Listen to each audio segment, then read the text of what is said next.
Good evening, everyone. We'd like to welcome you to the SEAC, Special Education Advisory Committee Board Candidate Forum. And I just want to tell the candidates that you have to hold the mic very close to your mouth.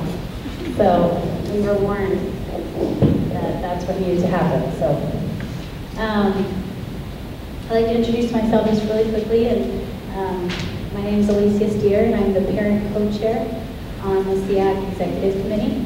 And this is my partner in crime, Ron Goad, and he is a teacher at Falcon High, and he is the staff co-chair on the SEAC Executive Committee. Thank you for coming, and thank you to the candidates for being willing to share your time and allow us to get to know you a little better.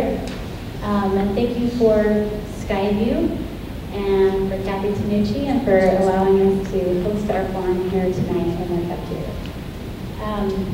The SEAC, just to give you just a little information, it's a committee comprised of, it's recommended statewide. There's a state special education advisory committee, and it's recommended that all districts have their own SEAC. And it's comprised of parents and staff who are dedicated to ensuring that students who have special needs receive the best services that they can.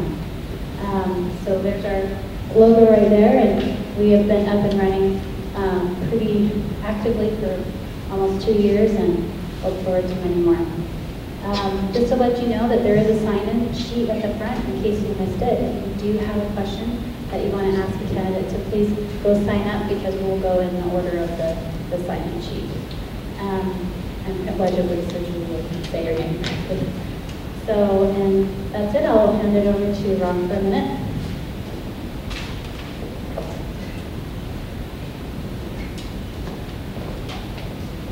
Again, welcome thanks for coming out on this blustery fall evening. Just want to take a minute to let you know what the procedures are, how things are going to be working this evening. First of all, the moderator has a list of 5 questions. She will ask a question, and each candidate will have up to 2 minutes. Will have up to 2 minutes to answer that question. There is a timekeeper, and she will let the candidates know whenever they have 15 seconds left so that they can wrap up their answer. After all candidates have had an opportunity to answer all 5 questions, we will open the floor to questions from the audience. As Alicia said, you must sign up on the sheet out front in order to ask a question. We will call the names in the order that they appear on the list.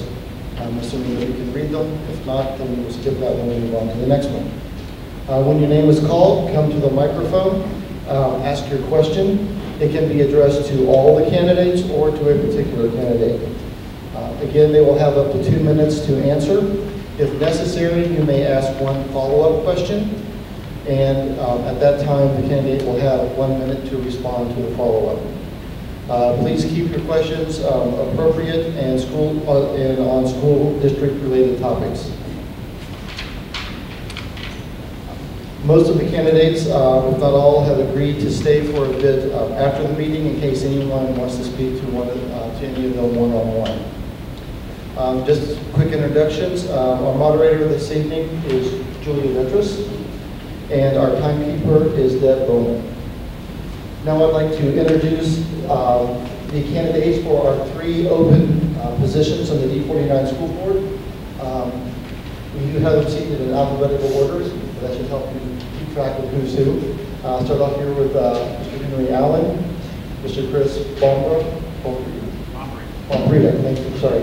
Kevin Butcher, John Graham, Tammy Harrell, and David Moore.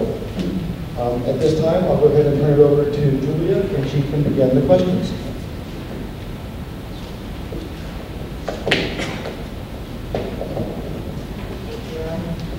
Our first question is going to, we're going to start off with you, Henry, and then we will go down the line. We won't start off with you first each time.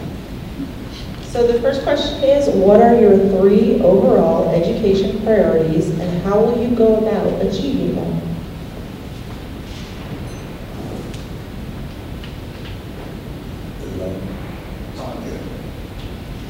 My 3 educational priorities. I'm a guy that's into backpack funding. I like to see that the money follows the students so that for our student and parents have the ability to carry that money to whatever school that the parents feel choice that they can go to. The second priority in this education, because it deals with the movement of children through our community, I'm concerned about the amount of money that the parents or the taxpayers are having to pay, paying taxes within the school. So the bus and a different amount of money that's being paid by parents is a concern of mine. And I've discussed that when I'm part of the current board. So my priorities are there to look at and see how we can alleviate that funding as far as transportation and additional money on that the parents have to take. Third one is a passion of mine, is the educational side of the piece, is the increase in salary for the teachers. I did a little bit of studying and looked at it. I'm not talking about cutting staff, but it has to be a way that this district have to look at the additional money put down to the teachers. Those are the folks that are in daily contact with our children and educators. And I think just based on a small amount of research I've done, that they are the lowest paid people in the district, and they are the most important people in the district. And I don't understand why we can't bring that salary up to a comfortable level where they're not spending their own money and trying to make their classroom look better and taking care of their children. So those are my 3 problems. Thank you. Thank you. Chris? I almost wish they hadn't given us, that particular question up front. I've been thinking about it quite a bit, and I came up with 3 things. The first is community engagement. I would like to get it to the point where this would be overflowing with people who care about the district and who want to ask questions. I think that's of utmost concern to me right now. We need that engagement, not only from parents, but from all the taxpayers. The second one is the administration, the people who are actually administering the school system itself. I think we're off to a good start. I think there's been a rocky past, but I think we're off to a really good start with the CXOs that we have in place. But at the same time, we have to make sure that we monitor and check their progress. We need measurements. We need to make sure that they're doing the job, and we need your feedback in order to do that. And the third leg of this stool to make it work are the people that are sitting up here now. It's the board. We have to provide the oversight. We have to provide the policies that drive that organization to make sure that everything is working together. And I think those 3 elements are of paramount importance to getting this district back on the path that it needs to be on.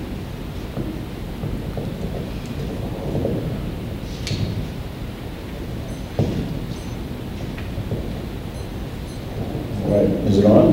Okay, there's no off switch.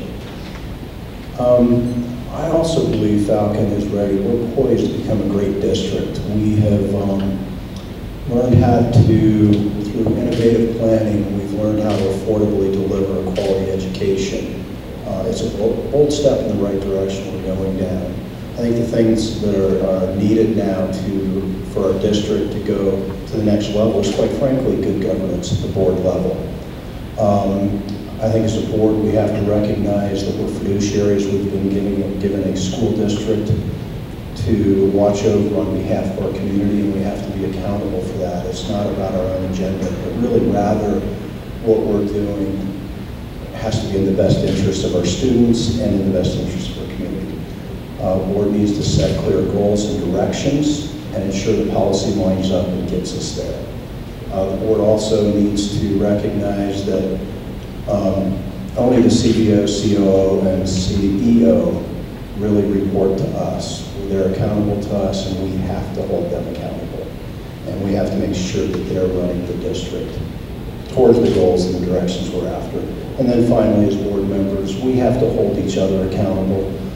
We need to make sure that our actions and our motives represent our community, our school district, and the board appropriately.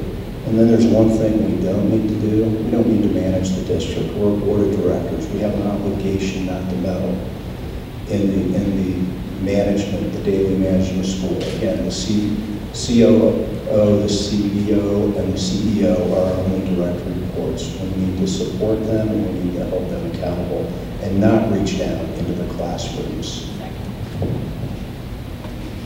You have 15 more seconds. if you'd like to. No. My top priorities are the educational needs of kids, empowering the teachers, maintaining our facilities, and expecting the growth in facilities that we're going to need in the next few years.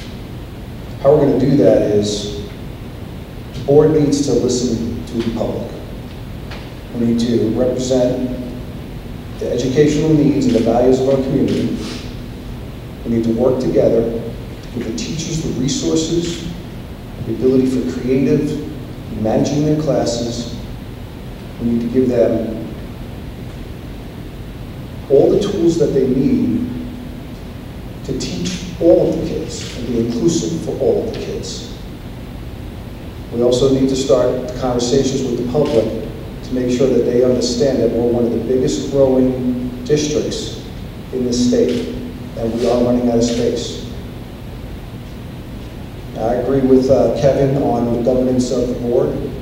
We need to set policies. We need to be transparent. We need to be inclusive. And we need to be accountable to the public. And so I think that leadership also comes into play as a method to achieve all these ends, setting the example and making sure that we don't have hidden agendas and that we basically represent the public, the taxpayers, the families, the kids, the teachers too, the staff. Okay, if we all do the right thing, then D49 will be the school district that everybody wants to come to when they come to this area.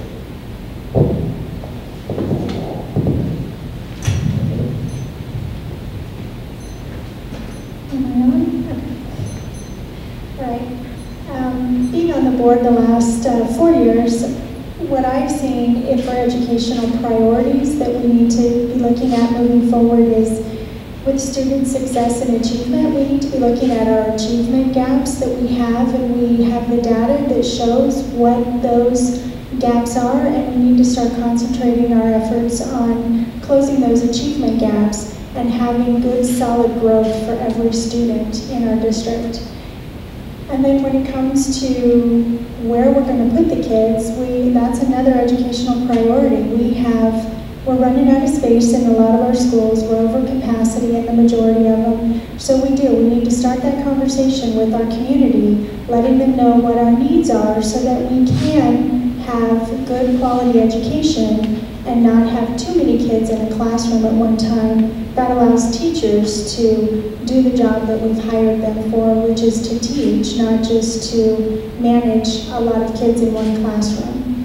And then parent involvement is the last, well, not the last priority, but my third priority, and that would be really getting out there and advertising our school advisory committees, our district advisory committees, the SEAC, like this group. There's a lot of parent organizations out there, PTOs, PTAs, all of those that can help bring parents in, and I really think that that will help make our students and our district a lot more successful the more parents that we have involved and getting our community as a whole involved in our district. And I want to thank you all for having us here tonight. It's great to have you guys be involved. Hi, my three main goals, but the first goal is to educate our children. And my second goal is to educate our children. And the third goal is to educate our children. That's it. Now, to accomplish that goal, there are many different ways in which we can go about doing those type of things. We have the ability to innovate here in our Falcon School District. And that means different types of educational tools for different types of students, giving them the ability to go online for their education, to do other type of things, charter schools. We have the ability to adjust our educational model to the needs of the child. But what we need is a board that is willing to work together, not be antagonistic, no grandstanding. I have no other desire in running except for educating our children. And I will work with all of the board members, and I will seek to enlist the aid of parents, teachers, administrators to help attain that goal, because that is the goal. Okay, it's not the goal. It's not to for more money here and more money there. If it's not educating our children, okay, that is the thing. Whatever it takes that we can do to get our children to be having job ready for this future that they have ahead of them, to educate them, because what I see now, we can do better. Wow, we've gone leaps and bounds, but we can do better. And just like Tammy said, we're over capacity right now. And so that's going to make things a little bit more difficult in order to do that. And I'm willing to, work with everyone, and with that one goal. Okay, and I appreciate your vote. Thank you. Thank you. Our next question, Chris, you will answer first, please. The question is, what is your understanding and vision of innovation, and how will you align that with our current innovation model?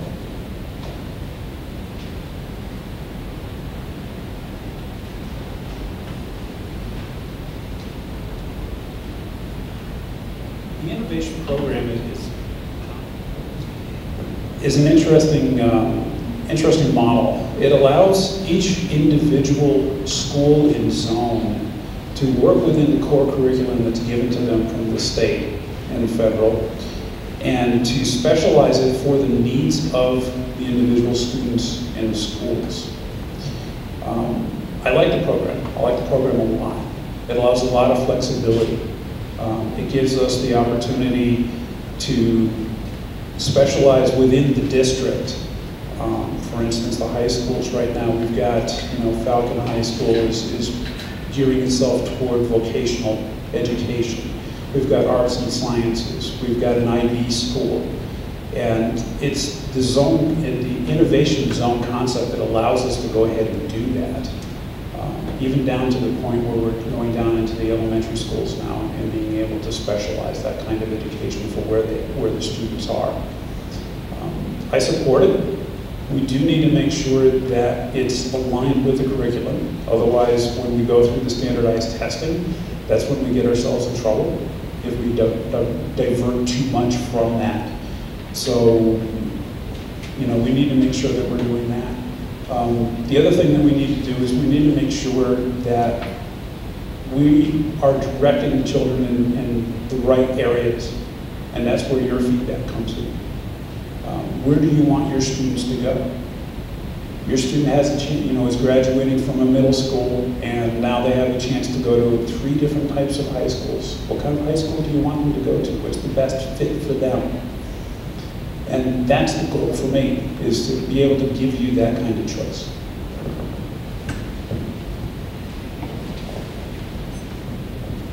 I was a terrible student. I have 4 children. I really like the innovation program because it recognizes that students would learn differently, and there's other career paths they're going to take.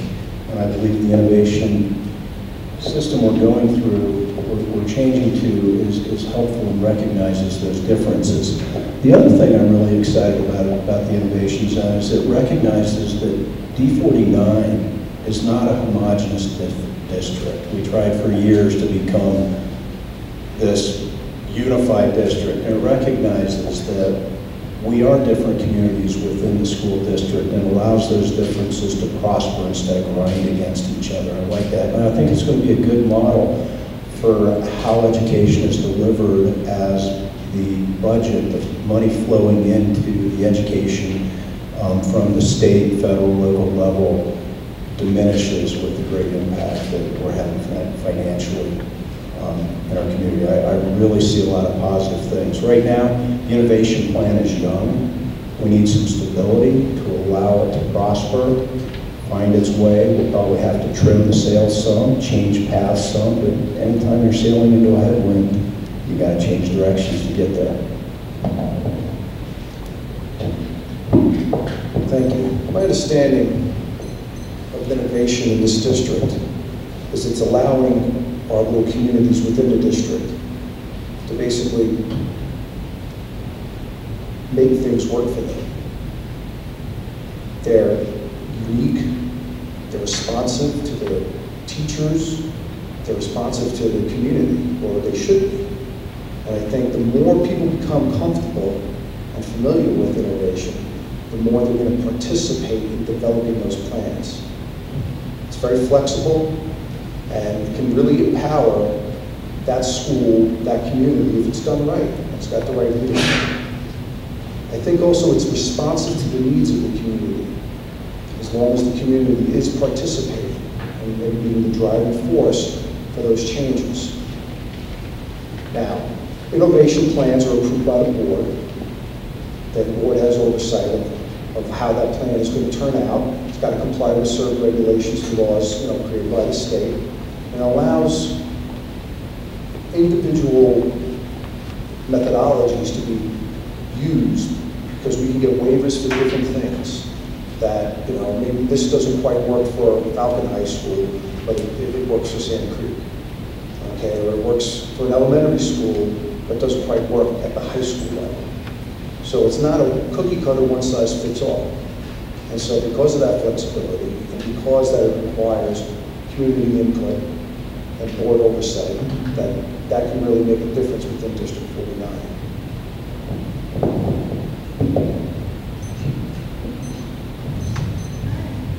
Yes, innovation.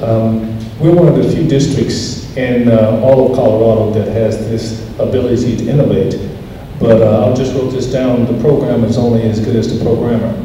And if we don't ask the tough questions, if we don't seek the right type of information and govern the way we should govern, then innovation is just another program that we're using that's not doing anything to educate children. To give you an example, I went to the DAC, the District Advisory Committee, a meeting with parents and teachers. And basically, they've been used to just to gather information and give to the board. That's not their function. Their function is to advise, okay? So you can have an innovate, but if they're not advising, you know what I mean, then basically it's not accomplishing the goal. When I went to a school board meeting just recently, they had this, I forget the name of the people that were doing it, but they were talking about educating children of color. And basically they did a statistic that said that the children of color, black and Hispanic, at around the 5th grade, the gap in education started to widen. But nobody asked why. I mean, you give me information like that, a statistic, but nobody asked why. That's what the innovation is about. Why is that happening? Why in the 5th grade does the gap start to widen in math and in English and social studies and things like that? See, that's what the goal's purpose, the board purpose is, to ask the tough questions, ask questions, dig deep, innovate in those type of ways, use this program for the betterment of our children. That's what I intend to do, working with teachers, working with parents, working with fellow board members, asking questions, getting to the root of the answer, and then when we institute a program, it's going to work. That's my plan. Good plan. So innovation, it's just a fancy word to say let's get everybody involved and let's make a difference in our schools and start from grassroots. So what we have asked through innovation is we've asked parents, teachers, and the people that live in those communities to come together to figure out what their needs are for their particular students in their school. And in the past, we've had superintendents turn over right and left. It's no secret, it's out there. So every time a new superintendent came on board, a new philosophy was brought with him or her. And with innovation, it allows a plan to be in place for 3 years that the board has agreed voted on, has accepted, the community has looked at in that building. So they know that for 3 years that they can dig their teeth into something and really make it work. And then they're held accountable, and they're made to prove what they're doing is having a positive, forward-moving effect on the student education. And then they go back and they revisit it and they rework it and they see what needs to be done to make their school even better. And they move forward with it for another 3 years. So the boat isn't always changing directions every time somebody at the board or central office has a whim. So that's what education needs to me, is giving that stability to our staff to really invest and believe in a plan that they can use moving forward, day in and day out, without the worry of having somebody who's new at the top come in and change it around every 6 months or to a year. So that's where I see innovation going, and I would like to see that continue with that stability for our staff and our students.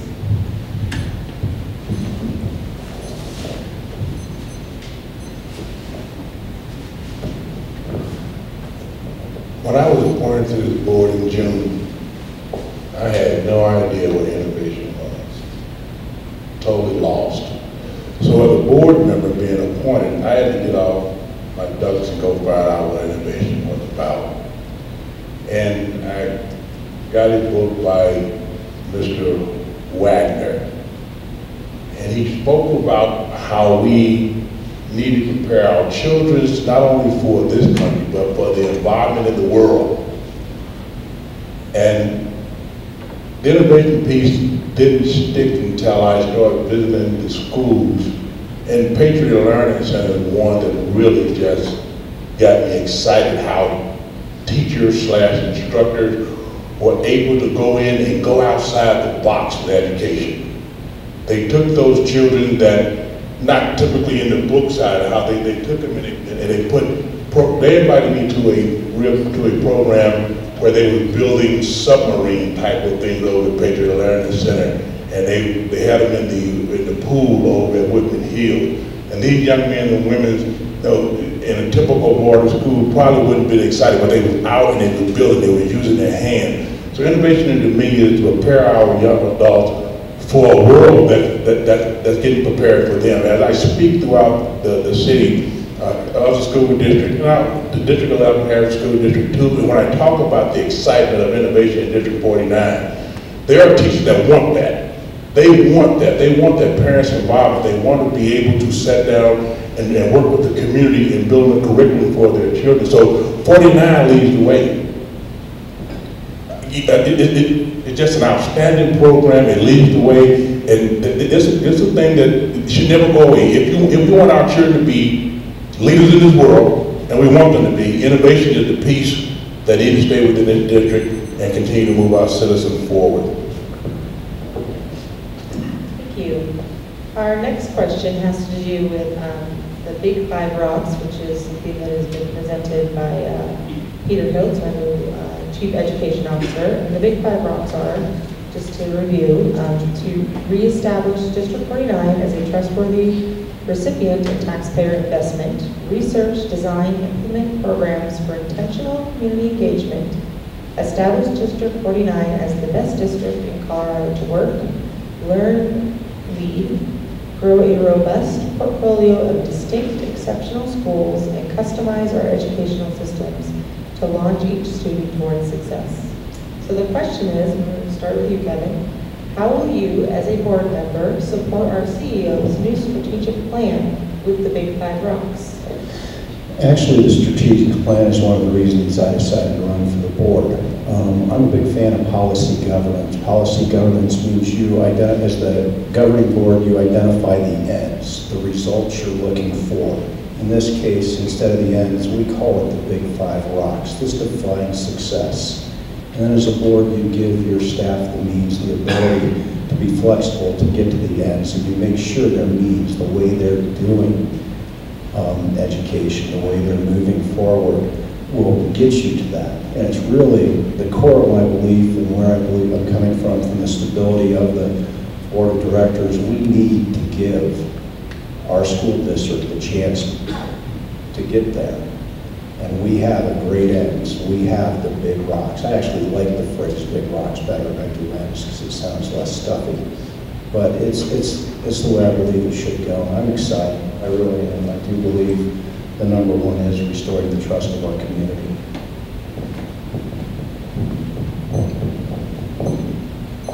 I also am very excited about the strategic plan. I've got some experience through my time in the military working on strategic plans. The first thing you got to do is say, what do we want to accomplish? And so this plan, which took time to be developed, and did have stakeholder inputs from public, teachers, and other stakeholders, I think is a very good plan. I think that we as a board do need to build that trust. We need to include the community. And now, you know, as we start moving down the line of priorities, instead of having the program like it's the flavor of the month, we actually can say, does this fit the priority that we're working on? If it does not, then it goes to, you know, bottom of the pile. And you can focus on those programs, you know, the smaller rocks, the sand that will complement these different priorities. I think, though, that we need to get the word out and make sure that we are getting the buy-in from all the stakeholders. I know the video's out there, and again, it's an exciting strategic plan. My concern is that we're not reaching out enough to the people who haven't necessarily been paying attention, but are concerned with, you know, how we as a school district operate, behave, whatever. So what I want to see is, I want to see our top three and the school board be leaders in this area by getting out there and discussing, you know, getting that conversation going with all the stakeholders, what this plan can accomplish.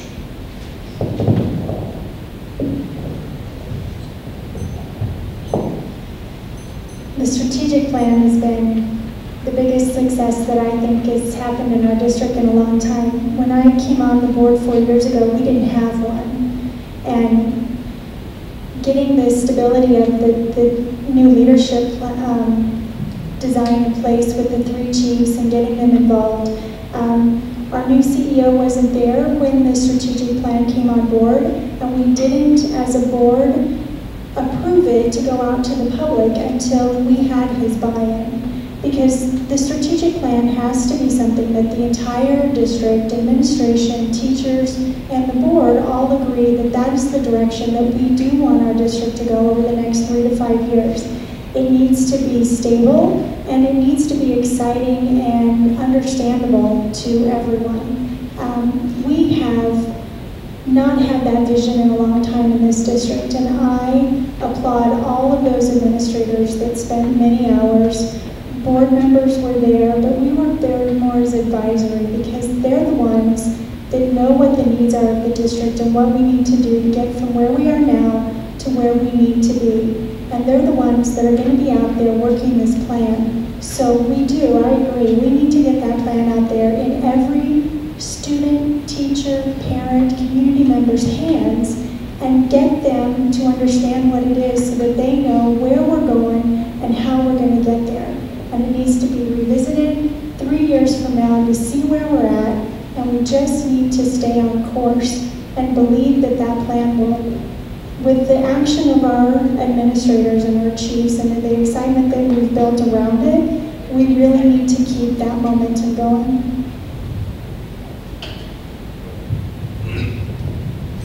Yes, I think the main point, I believe, of this strategic plan is for us to accomplish any other part of it. There's 5 parts, but for us to accomplish any of those parts, the first is trust.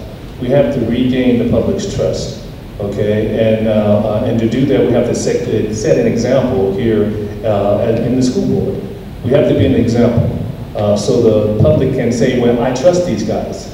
As a manager in the United States Postal Service for 22 years, I had to deal with the APWU, the NALC, the AFL-CIO. I had to deal with different unions, postmasters, employees, and I was able, even though we had an oversight of Congress, which, you know, is Congress, okay? So we had that oversight over the Postal Service. Still, in our office, we were one of the top offices in the last 14 years I was there, the top office in the district.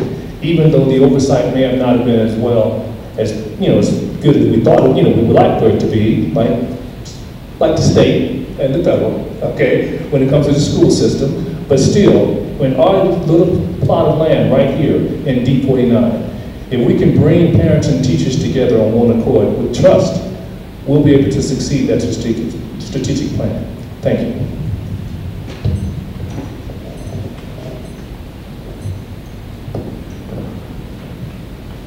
And again, I have to reiterate when I initially came on the board, because when I initially came, we didn't have a CEO, so we went through a process of hiring Mr. Hill. And there were many qualified CEOs that come in and take the district where it needed to go to.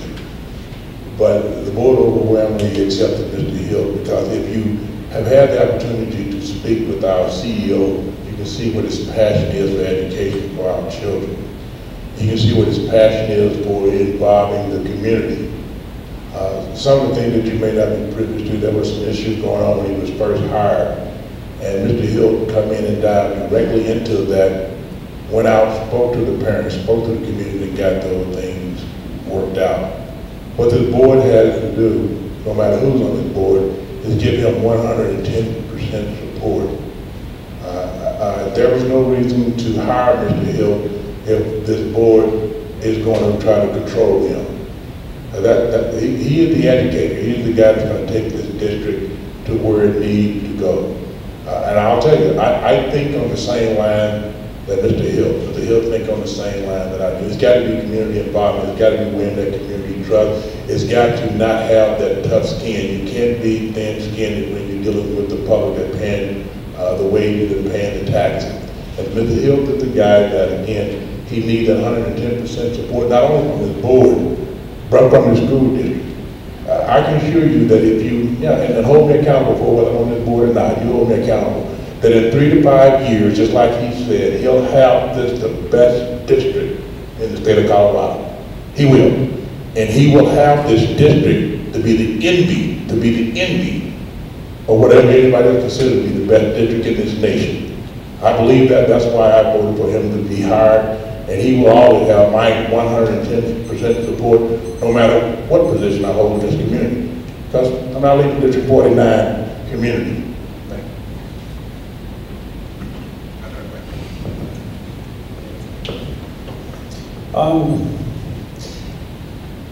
I like the metaphor. I've used it in small companies and large ones. It's a metaphor that's been out there for a long time. But I tend to disagree that it's a strategic plan. It's missing the how. These gives you the single points of focus to look at. And I think they're great, and I think it's the perfect first step for us to take, and I support it 100%. Every journey begins with one step, and this is the good one. We're off in the right direction, but we need to back this up with the how to get it done. And that's one of the key elements that's missing to this. I think we're going to have the capability to put together key performance indicators based on these by answering these types of questions. Will this program gain trust within the organization? Is it the best interest of our students? Will our students have the right schools to go to? If we're going to spend money, these are the types of things that we need to ask ourselves every time. But we need to have the hows. We need to make sure that we understand how that's going to work. I support the CXO model, the cross-functional matrix. I think it's a very efficient organization.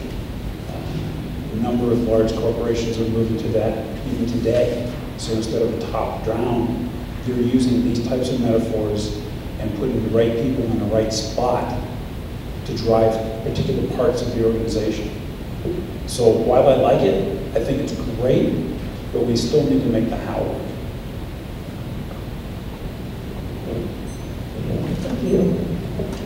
Our next question. The district has made a commitment of moving towards greater inclusion of our students with special needs in the general classroom. What is your philosophy and understanding of inclusion? John, we will start with you. Inclusion is basically teaching and educating every kid in the classroom to the max extent possible. To do that, we've got to understand some kids have more unique needs than others. We've got to be able to develop plans and focus on that so that to the max extent possible, again, these kids can achieve success in the general classroom, general education. The areas that they may be struggling in, there's a lot of research out there, there's a lot of programs out there, there's even special education rooms for certain areas that complement inclusion in the general classroom. The first place that all starts, though, is us. Not us as a board or us as candidates, but us as a community. We have to develop the attitudes that every child is valued. Every person has worth. When we look at people as valued and having worth, we treat them with more dignity, we treat them with more respect, we treat them as equals, we treat them as somebody and as everybody. And that's how I look at inclusion. I think it's a great thing. I think not everywhere in this country it's a priority. But here in District 49, it is definitely something that people are becoming more aware of. There are actively parents in the SCHC and various other groups. I have friends in Autism Speaks, which is a national movement to basically have people treated the way everybody else wants to be treated. Golden Rule.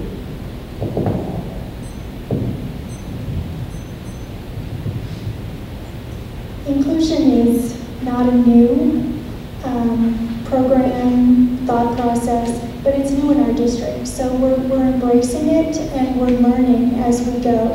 And we do have more work to do. We are getting there. We, as a whole community, have, it's a culture change and we are embracing it and we're moving forward. I have 2 kids that are in high school now and they're loving the fact that they have a variety of students in and out of their classroom, and I think it helps those students when they're in there with them because they are just a part of the group. They're not outcasts. Nobody is pulled in or out of a classroom, and there's less stigma attached to them. And I think as a community, we are getting where we need to be, and we're not perfect, and we're getting there, and we're doing a lot of teacher development.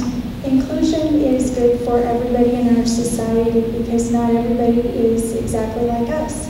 And we get to see the variety of people that are in our world and we interact with them. And I mean, my kids, they love it. So I'm glad we're doing it and I'm glad we're moving in that direction. And I know we've got a little more to go, but we're getting closer and closer to it.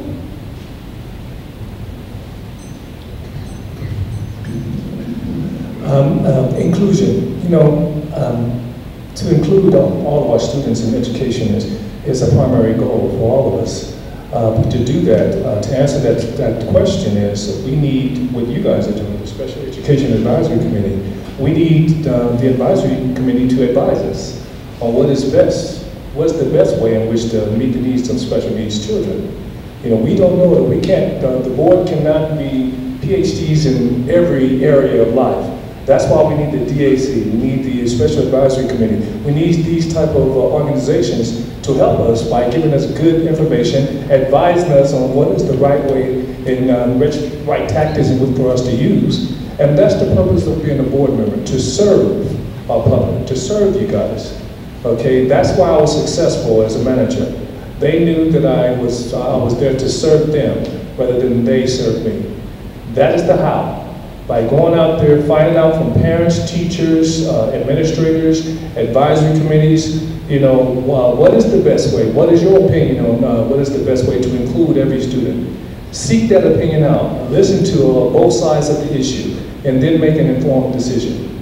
And if we disagree, let's be agreeable anyway, okay?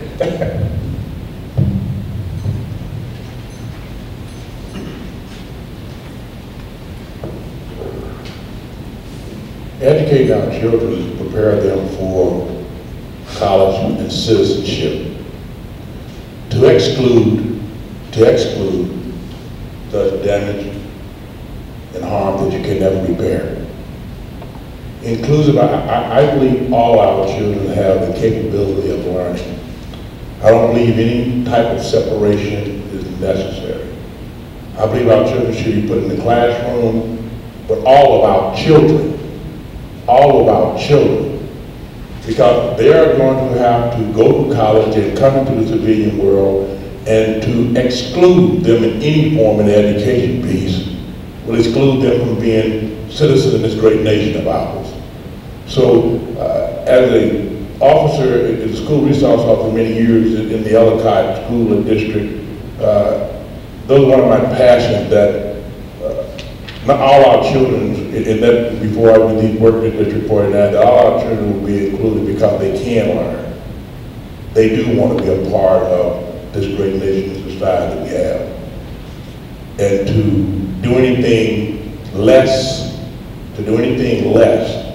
okay, would take from what their great contribution, their great capability of being citizens. So my thing would include is that in the classroom, if we have to adjust the facility, we adjust the facility.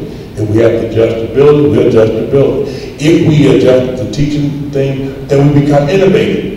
And we do that. But all of our children are included in all classrooms.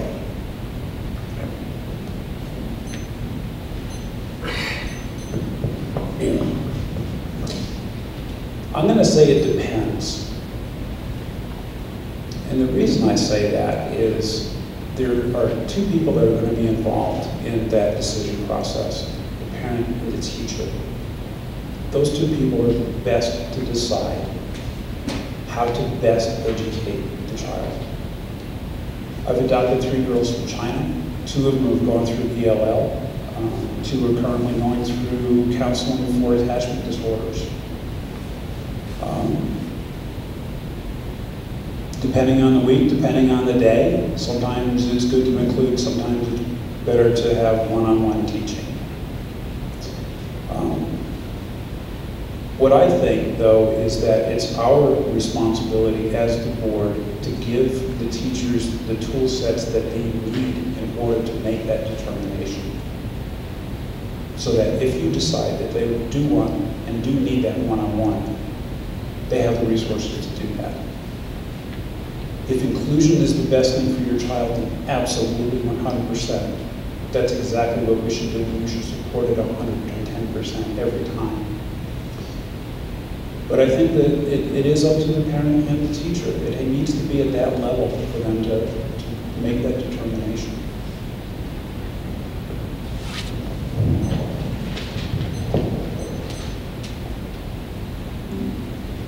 We as a school district have both a legal and a moral obligation to provide a good education for every student.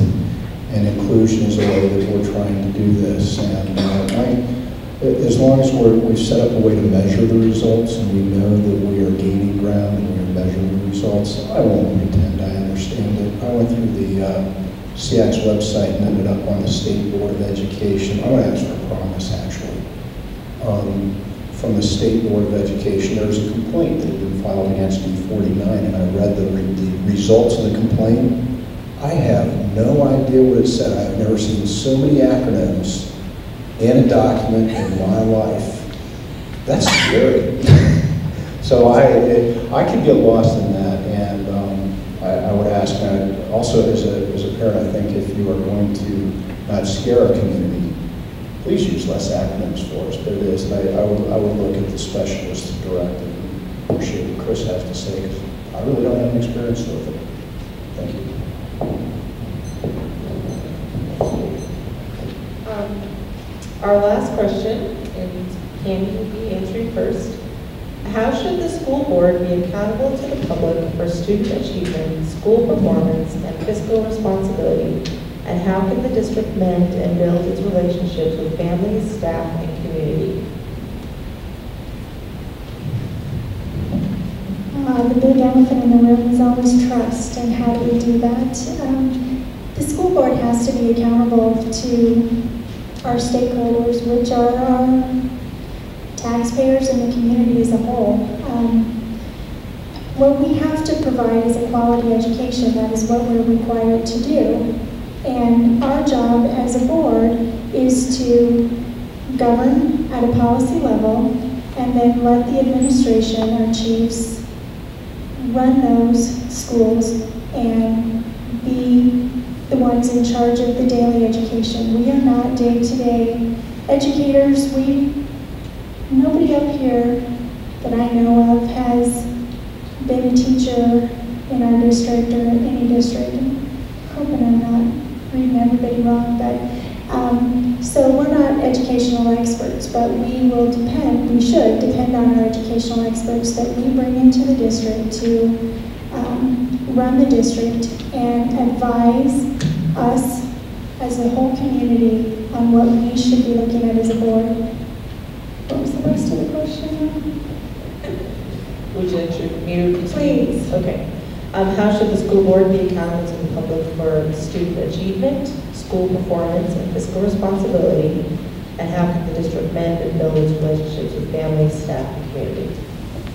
So mending, we need to make sure we're out and we're accessible. That's the best thing we can do. We need to listen to everybody and ensure that we are taking everybody's comments, concerns, praise. We have a great district here. It's not what it used to be, and we have some really good things going on. And I just think as a board, where we need to be is working on making sure that the innovation plans that are out there are holding us accountable, and that we use every tax dollar we get in to put as much as we can in the classrooms. And that's where you need to hold us accountable, is making sure that our tax dollars are going to the students. As far as the accountability is concerned, that's the reason why we hold elections. We are accountable to you guys, whether we like it or not, whether we know it or not. We're accountable to the public. And so we're accountable for what? I see different type of goals that we have, but really, as I said before, there's only one goal, and that is to educate our children. And we're accountable to you for that. And if we're doing a poor job, then we ought not be here.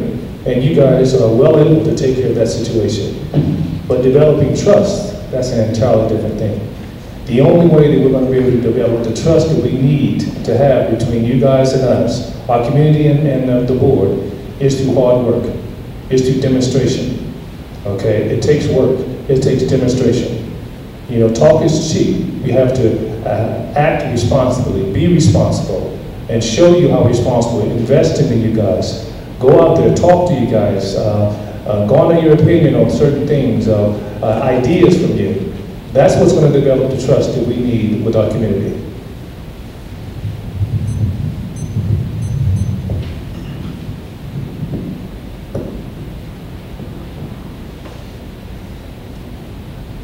The board must hold its educators to the standard. The board needs to act as the board has been stated to act in state statute. The board needs to be able to have direct communication with the taxpayers. Email, phone, even a sit-down talk at the Starbucks. I just have to tell you about my experience. When I first came to this board, it was a point that they didn't feel like, or the community, some in the community didn't feel like the board was approachable. And I think we've done a great job as a board to let the citizens of the community know that if you have an educational problem, if you have any kind of problem in any of our zones, if the folks that have been hired to take care of that thing for you are not doing that, you can come to the board. The board is not this big fog thing where you can only come to it if you get special rules and you do the same thing and you come and do it. The board works for the citizens of this community. Let's be honest, it's a non-paying, dedicated job, and you must have dedication because it's long hours. You sit till 2 o'clock in the morning, sometimes school board. But you have to be dedicated, and you have to understand that once you get this position, it's for you. It's here for you, and you can't walk away from it. And you must support the education piece side of it, and you must support your community. Even though you may not like some of the things that come to you, you got it. You asked for it, you hear. So therefore, you must support that community and support the aspect of it. You won't always agree, and you must be able to say you don't always agree. But you're here to support the community. And the way a board does that is by supporting the staff and being accessible, honestly, at any time to the stakeholders about their children.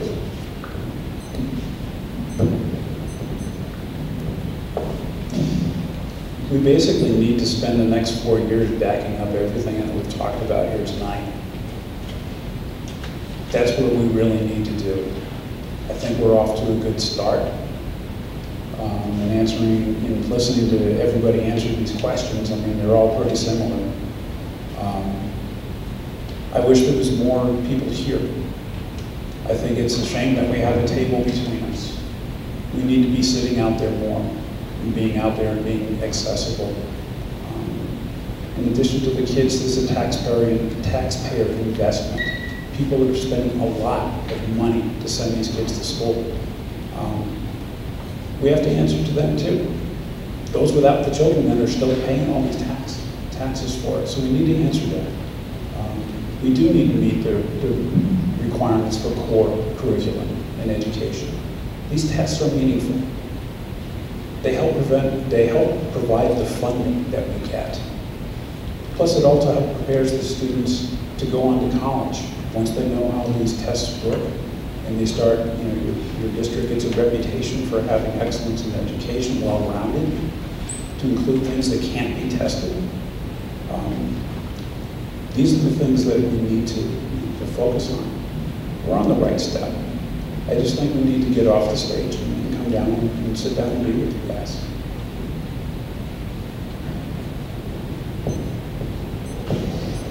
I think the consistency at the board level and doing the right thing for the right reason is the main thing we have to start doing. We have to quit pushing our individual agendas and push the community agenda and the students' agenda. And we need consistency. That's really what's lacked. And when we make a decision, we need to move forward. Tammy alluded to every time we had a new superintendent, we changed directions. Let's stick to a path and march down that path and reach the right destination. That's what we do. And small detail that I think we could do better as a board, having sat on planning commissions and boards before.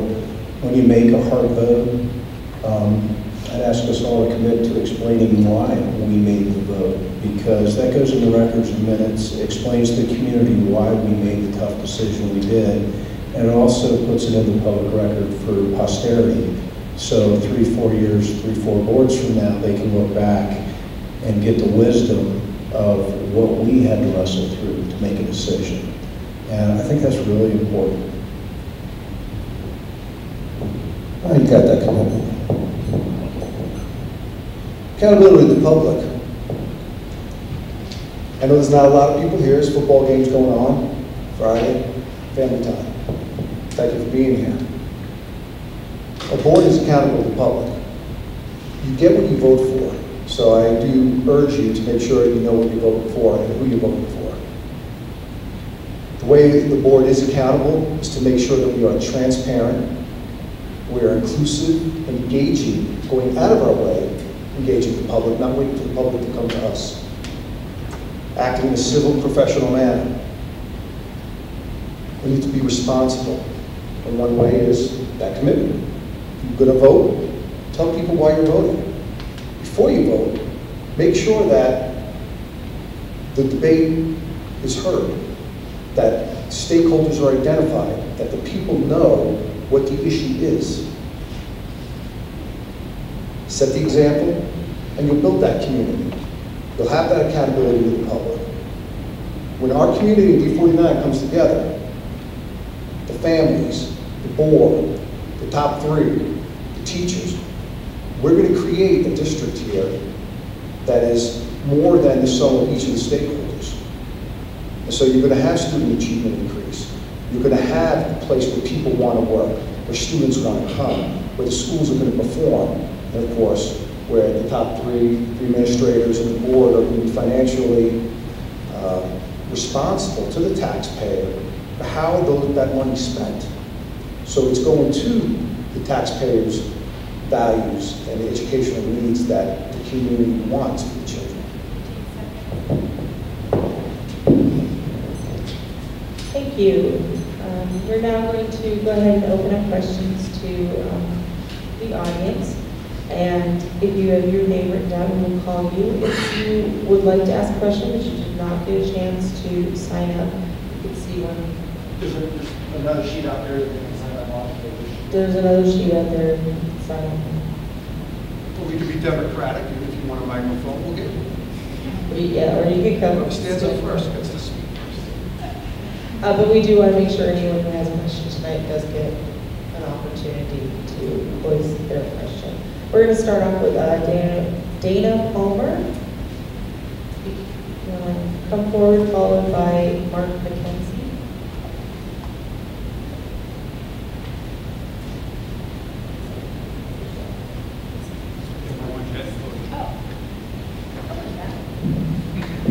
You have to hold this one. And if you could let us know if the question is for everyone, all the candidates, or just one in particular. Okay, am I live? Sounds like it. Yes, my questions are for one candidate. Which candidate? Mr. Kevin Butcher. Okay, go ahead. Mr. Butcher, your Facebook campaign page says to vote for you because it's time for effective and great governance in Falcon D49. And we all know that D49 will never be able to pass a much-needed mill levy or bond until we're able to regain and maintain the trust of our taxpayers. However, I see that since August of 2012, Falcon D49 has been paying Tech Commercial Center LLC over $32,000 a year to lease a building located at 4029 Tech Boulevard to house the district's Ascent program and central enrollment. Can you tell me how you will bring effective and great governance and rebuild the taxpayers' trust when you are in fact a principal or owner of Tech Commercial Center LLC, which not only creates a conflict of interest, but also violates the D49 board member code of ethics policy? I'm not sure if that was a question or an accusation, but thank you for asking it. The school district did approach our company to rent space from our company, and we leased them space. Everything was fully disclosed. I was not on the board. I really don't know that I have violated any policy, and I talked to the school district legal counsel. I'm not as sure what I've done wrong, and so I don't know how to answer that question. So then you are confirming that what I presented is not an accusation, but instead fact that you are a principal or owner of Tech Commercial Center LLC, and that the district is in fact paying you or your company over $32,000, $32,600 to be exact, per year for that lease. Honestly, I could not tell you that's how much they're paying, because that's kind of below the level of detail I pay attention to. So that is, and yes, I do have an ownership interest in that. We are leasing it to the district, and my ownership was disclosed in the documents.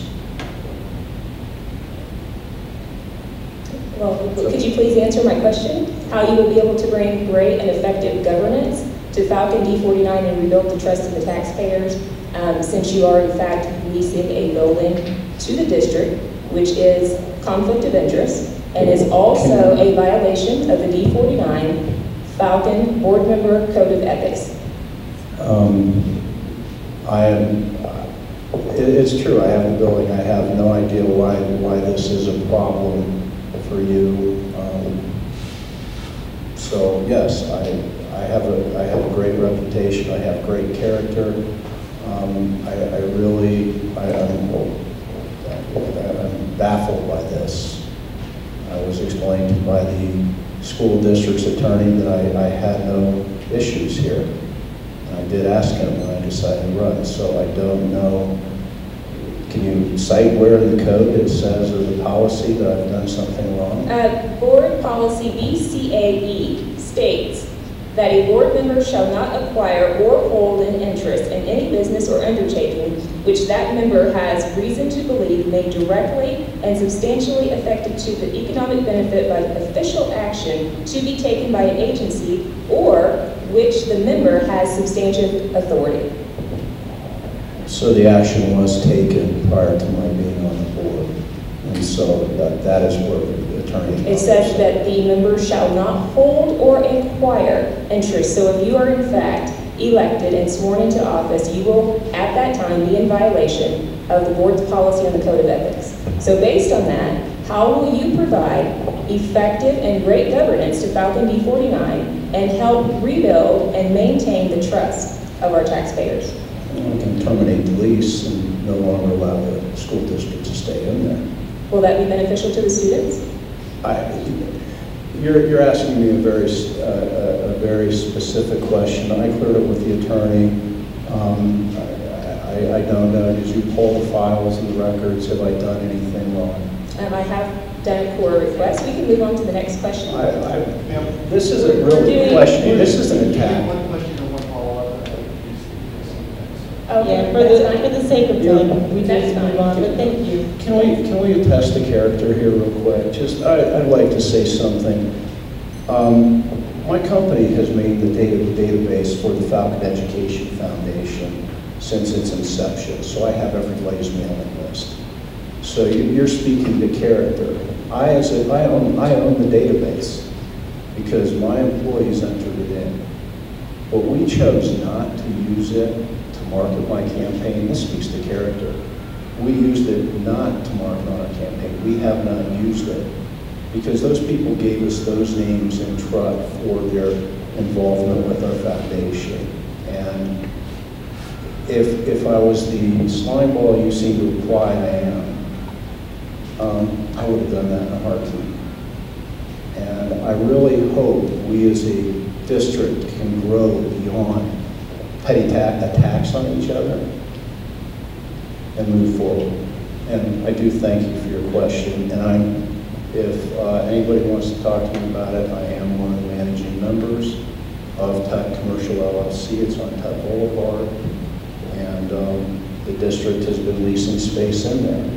And I'm honored to have them as a tenant, and hopefully they're real happy being a tenant in our center.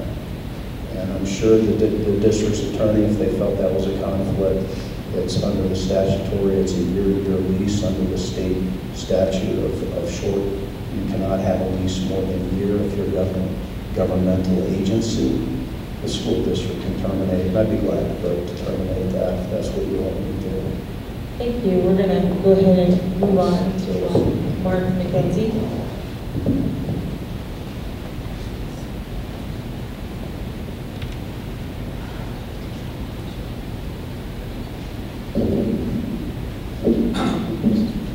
Good evening. My name is Mark McKenzie. I'm a parent of a special education child as well as a general education child. And got a question, two parts. It's for everyone. If I can, I'd like to hear from the incumbents last, if I can request that. We're going to we've just been going in order, so Well, to be fair, we're going to start off with David, just go through, just to be fair, so that we're not. Anyway, I'm a parent of a special education child. My family has benefited greatly from the efforts of this district. Myself personally, hands down, I would think it a second to support, bond, mill, whatever you want to call it. As a comment, I think that your investor, your taxpayer, I really think they need an education in economics. I would love to see the information out there more aggressively. What's going on in Boulder per child? What's going on in Jefferson County per child? What's going on in El Paso County per child? And they need an education to understand. They can't understand and quantify what you've accomplished if they don't understand the wholesale economics of it. So for me, the question is, crystal balling, 2-4 years down the road, will we have a bond mill levy to really improve the district? The district has done a tremendous amount of innovation.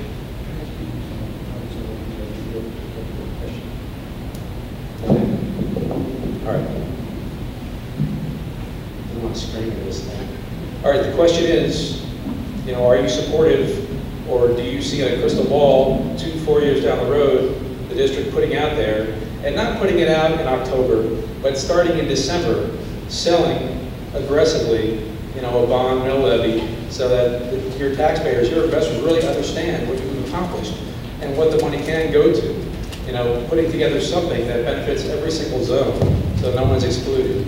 And as kind of a sub-question, if you could have one singular initiative or pet project, what would it be?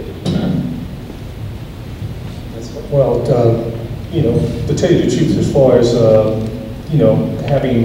bringing a bond issue to the public right now, I think the last bond issue failed by 70% almost. When you have Amendment 66 coming down the pipe, and then you want to bring to the public again another bond issue to D49, that's going to be problematic.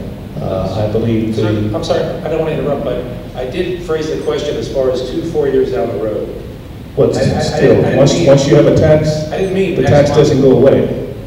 Okay, it's like, so once you approve Amendment 66, it's not like all of a sudden now they're going to take it away. So again, with 66 coming down the pipe, that means even 2 or 3 years down the line, that tax is probably going to be even more by that time. And then you're going to try to get another bond issue, which I believe that there may be some things we can look at as far as that is concerned, because we're well over 100% capacity in most of our schools here in D49. So that's something that we have to look at. The cost that they're giving us to the state per child is well under the state level. We are second to last, as a matter of fact, in our funding from the state. And the Amendment 66 does not address that. As a matter of fact, it makes it even worse. Okay, we get even a lower percentage going to our children. So we're getting taxation without having the proper funding. So those type of things, but I know that eventually we're going to need buildings. Amendment 66 does not address that. But before we do that, we have to go on the public's trust. The public has to trust us. And just like some of my fellow candidates are talking about transparency, the only way that we're going to be able to go on the trust of our constituents is being transparent with our finances and with and what we've been doing with the district. So to answer your question, I'm not sure what's going to happen down the line, but I do know that we're the fastest growing district in the city, and so it has to be addressed. Can we give gentlemen one more time for a signature initiative? We're going to do 2 minutes just to keep time down. But I know some of the candidates have agreed to stay afterwards if you want to follow up with them. Harry, would you like I feel like I'm in a school board meeting. Folks, bottom line, we're going to have to ask for some money to build more buildings. That's bottom line. I drove up here, look at the modules that's covered. I mean, you're going to have to pay for what your district look like. Let's be honest and real about it. Let's sit down and have a discussion about it. We're gonna have, our schools are bursting at the seam. And if you've got so many students and teachers in a crowded area, you're not gonna get learning done. It's not gonna happen. So those hard decisions are gonna have to be talked about. You as a taxpayer are gonna have to make up your mind what you want your district to look like. This board can say and bring anything it wants to the table, but you as the stakeholders here, and all of us stakeholders, because we all pay taxes here, you're gonna have to, the service got to be paid for. And yes, I think it's long overdue. And every time this board has added on to something, there's been another module, a module. You know, you want the best district in the world, but we got Marshall after Marshall. We keep dumping money into Marshall, trying to keep them money. And our kids deserve better than that. And I know it's economic hard time out there, folks. Trust me, I'm one of those guys, you know, don't know by the end of this month whether the Army going to retire, going to send me a check or not. Don't know if that's going to happen. Economic hard times out there. But you know what? We got to pull ourselves up by our bootstraps and take care of our children. We got to do that. And one of my pet peeves, I'll tell you, and get rid of this bus fee. It's killing me. I was spoken about it. I've been beat over the head about it on the school board. You're going to ask for money, but you got to justify some of the money you have. You're going to ask for money, but you got to justify that you're spending the money wisely. You're going to ask for money. You got to make sure that you can go out and systematically tell the public how you are in a debt where you can't cut anymore. You can't cut anymore. But we need to actually do this in order to have our kids in a school that suits their needs. So yeah, we're going to have to cut that. The simple answer, yep. You know, I mentioned before, it's a taxpayer investment, you know, into the future. And what is surprising to me, and you've seen the frustration yourself, is, you know, anytime you do an investment with Fidelity or some other company, there's government requirement that says it has to be in simplified language, in a simplified form, and it has to be readily acceptable, and this data should be easily seen.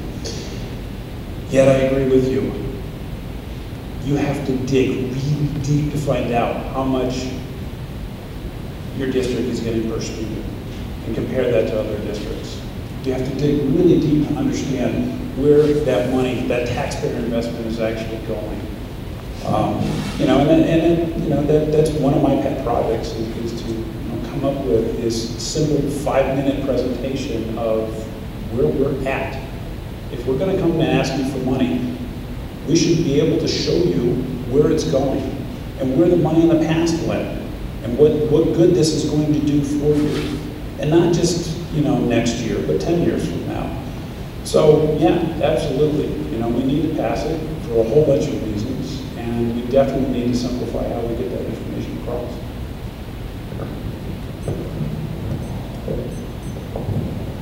I'll try to keep this under a half an hour. I'm actually sitting on the capital planning committee. I was appointed by the current school board to sit on it, and we are actually doing that. We're spending, we sat in this school not too long ago and had the zone leader from here present the needs of this zone, and we've looked at this. We've done the Falcon zone, we've done that. So we're going through, we're dealing with the innovation zone, we're looking at what's needed. You have to take a lot of things into, there's a peaking of capacity in a school district. Sand Creek is starting to peak as it comes through. It's a complex task, coupled with bond rates are going to go up. And right now, I mean, I'm an opportunist sometimes. I believe that now's a good time to float a bond district because our rates will go up if you follow the tea leaves in the Federal Reserve. I mean, we've got a good opportunity, but we also have to plan. We have to make considerations for, are we building classrooms for 100 years? Where are we building in the district? There's a lot of work. So I'm just going to say, please join the Capital Planning Committee. Let us wrestle through it. And we're going to have a plan. And we're going to present it to the community, and we're going to try to give, the needs are greater than the ability to bond. Let's just put it that way. And it's going to take a lot of work, and there's a lot of dedicated people, and we can always use more insight. Welcome to the committee. If the question is, should the board consider floating a bond or a mill levy, the answer is that should be an option that they should seriously consider. If the question is, does the public have to pass a bond or a mill levy, the answer is no, they don't. This district has to, like some have said, come to grips with how the district is growing and what they want the district to look like. Like Mr. Moore said, it's fast-paced growth. You know, 7.4% over the last 10 years. You know, it's huge. We got a lot of, you know, places to build. Van Lewis Ranch, Woodland Hills, all these other places. So we are going to grow. We don't have the facilities, But there may be other options out there that the future has yet to share with us, that a parent or a teacher has yet to share with us. So we should consider all options. We should have a vigorous debate and make sure that we're thinking out of the box, we're using all the intellectual resources available to us to come up with those decisions. Now, I will say this, whether it's 2 years or 4 years from now, if Proposition 66 passes, we will not get a bond levy. People will not pay more taxes, and we will have, even though we will get money from that proposition, we will have more tax money going out of the district to other school districts than we will get to use in our district. So you need to use a local solution, not a statewide redistribution solution.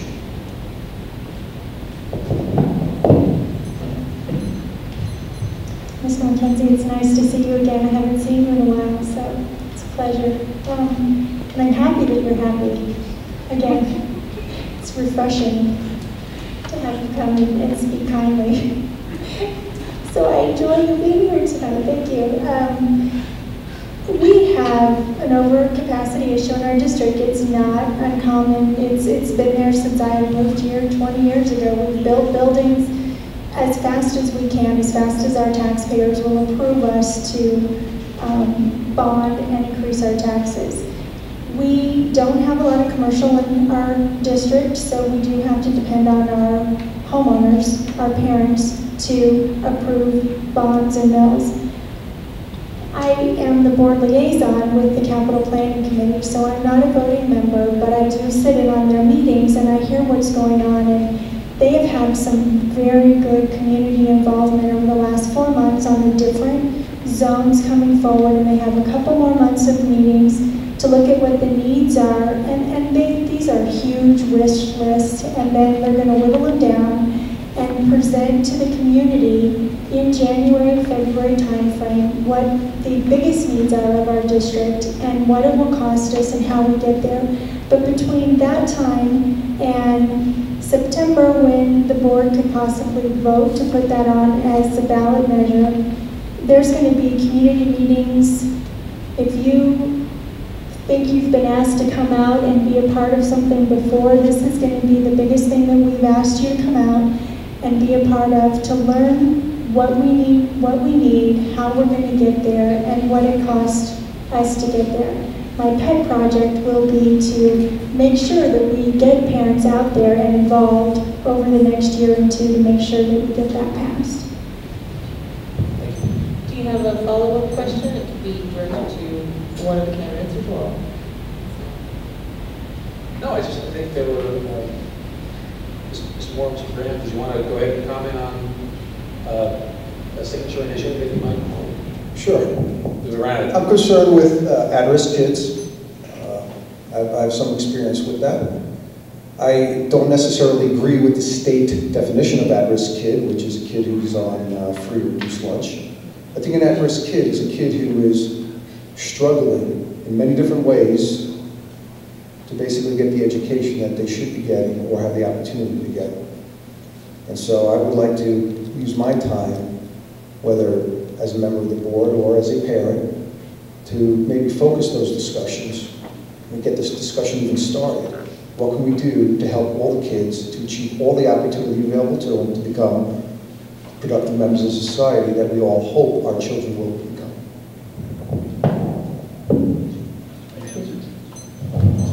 Next, Holly Richards. Oh. There were actually two of the members that I wanted to hear the same response. A signature. Okay. Yeah, okay. Who were the other two? Who you want, Mr. Richards? If you have an opportunity for a signature initiative or... What I would like to champion is just a question of why, certain segment of our society, as I said before, and, students of color, to get to the 5th grade and the gap starts to widen. Answer those questions, find out what's going on. Just giving them a laptop, just giving them an iPod, throwing money at the problem. I think that's something that time has passed. I think we need to look into it, ask the tough questions, My goal is to educate children, period. And it doesn't matter what section of society that it is, I want to educate them. And so if I see one section of society that's falling behind, that's what I'm going to look at. Okay, so my overall goal is to make sure our children get educated. So that's me. I would actually try to avoid that question because I really don't think, having sat through all this committee, sitting on the capital planning committee, I should show favoritism, but quite frankly, after my friend attacked me here, I think I've got to lean towards a new central office so I can get them out of my shopping center. So I think central office would be priority now, so I am no longer guilty of leasing to the district. That was a joke. Thank you. Thank you. Holly Richards.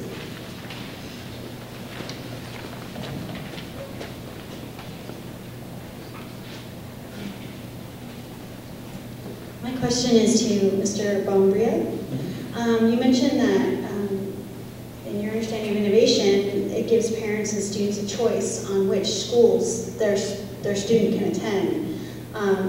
In my understanding, special education students don't have that same choice, and I would like to know how you feel we can implement that so special education students can also choose which school they attend, even if it's crossing zones.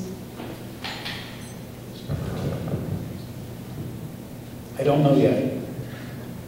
That's the easy answer right now. It is a complex question. As a parent, it's important for me to know exactly where my child is going and who's teaching them. It's interesting to see that it has to be on a certain day of the week because the specialist rotates through the district and through the different schools. So that part hits home. So I understand where the question's coming from. From a board level, I do have to look at it and say, all right, do we have enough demand? Do we have enough of those kinds of students to put that special education in every single school? I don't know. Do we need to come up with a particular school that specializes in that? Maybe that's the answer.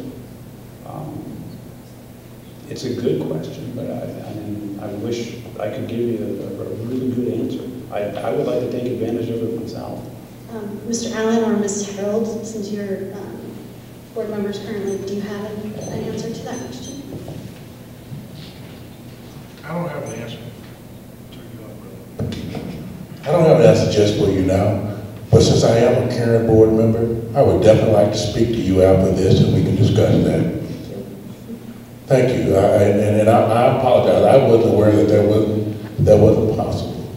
So That is my understanding, that my track star can go to any high school he chooses, but my special needs student cannot choose outside of our zone. Well, I'm not going to wait till November to answer your question. So we'll talk after if you don't mind, please. If we wrap up quickly. I got nowhere to go. I can't be here all night. But you can also get my email and we can meet for coffee. Thank you.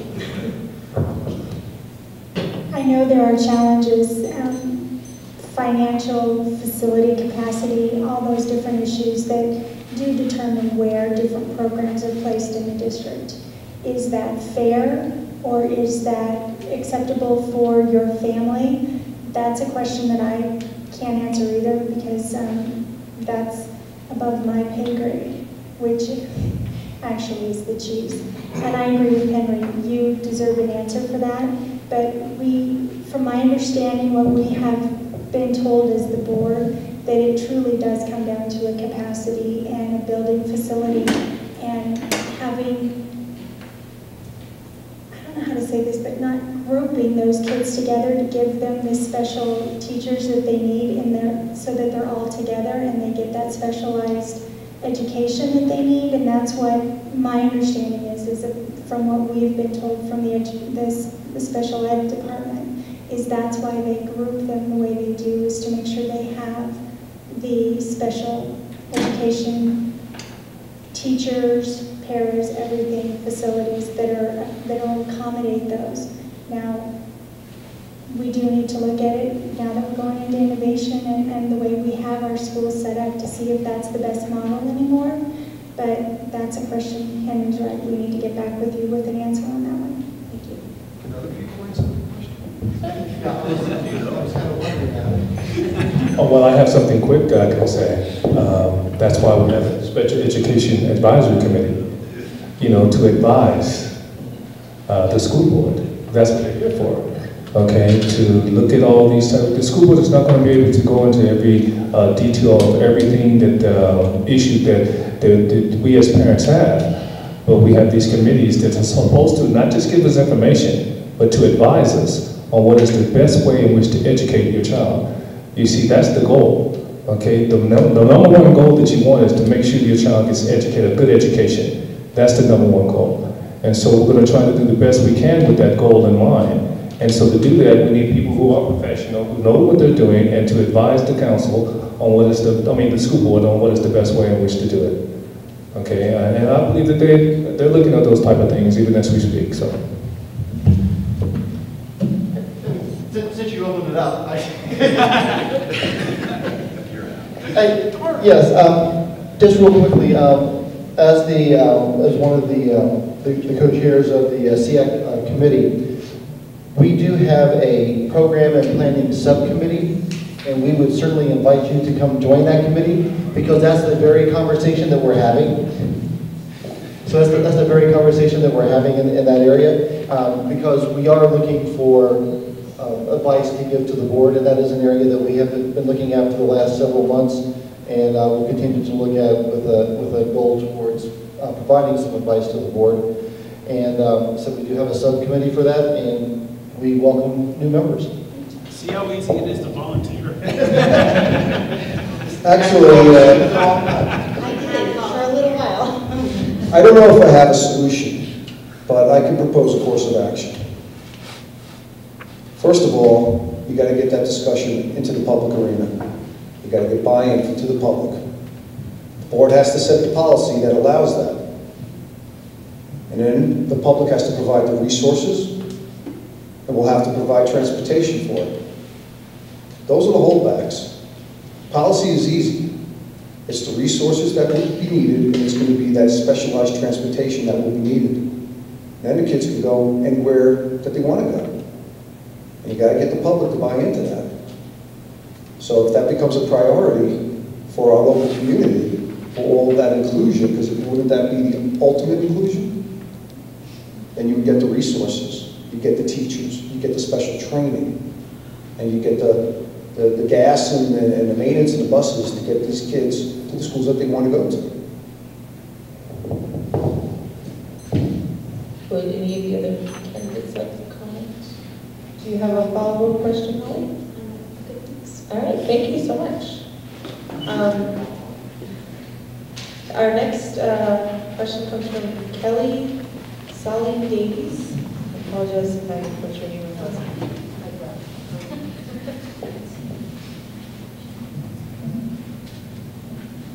Before I ask my question, I'd like to just say a couple of things. First, I'm really happy to see that we have such a good pool of candidates. I don't think that's always been the case. And then I also want to say that I don't think it's fair to label a community member who's asking a difficult or pointed question as an attacker, but that's just my opinion. Okay, so my question has to do with the fact that I've heard more than one of you say that we really want to focus on innovation, providing more online opportunities, providing charter school opportunities, but on a daily basis, where I see the biggest struggle is with my daughter, who's at Falcon High School, is just getting the time to really work one-on-one with a teacher. And that is because the class sizes are so big, I think, partly. Another thing is just, getting all the teachers to, focus and have the desire to really work hard one-on-one with the students who maybe need it more, but you know, that's always going to be the case. But the resources of the class sizes, that's a big problem. And I've been here for 10 years. I've walked door to door for every mill levy we ever had. I'll be out there doing it again next time. But what can we do besides getting more money for to pay our teachers better and get more teachers and more facilities? What can we do now to facilitate the one-on-one working with the students and the teachers, between the students and the teachers? Do you guys have any ideas about that? And this is to all, I'll start us off. Oh, I'm sorry.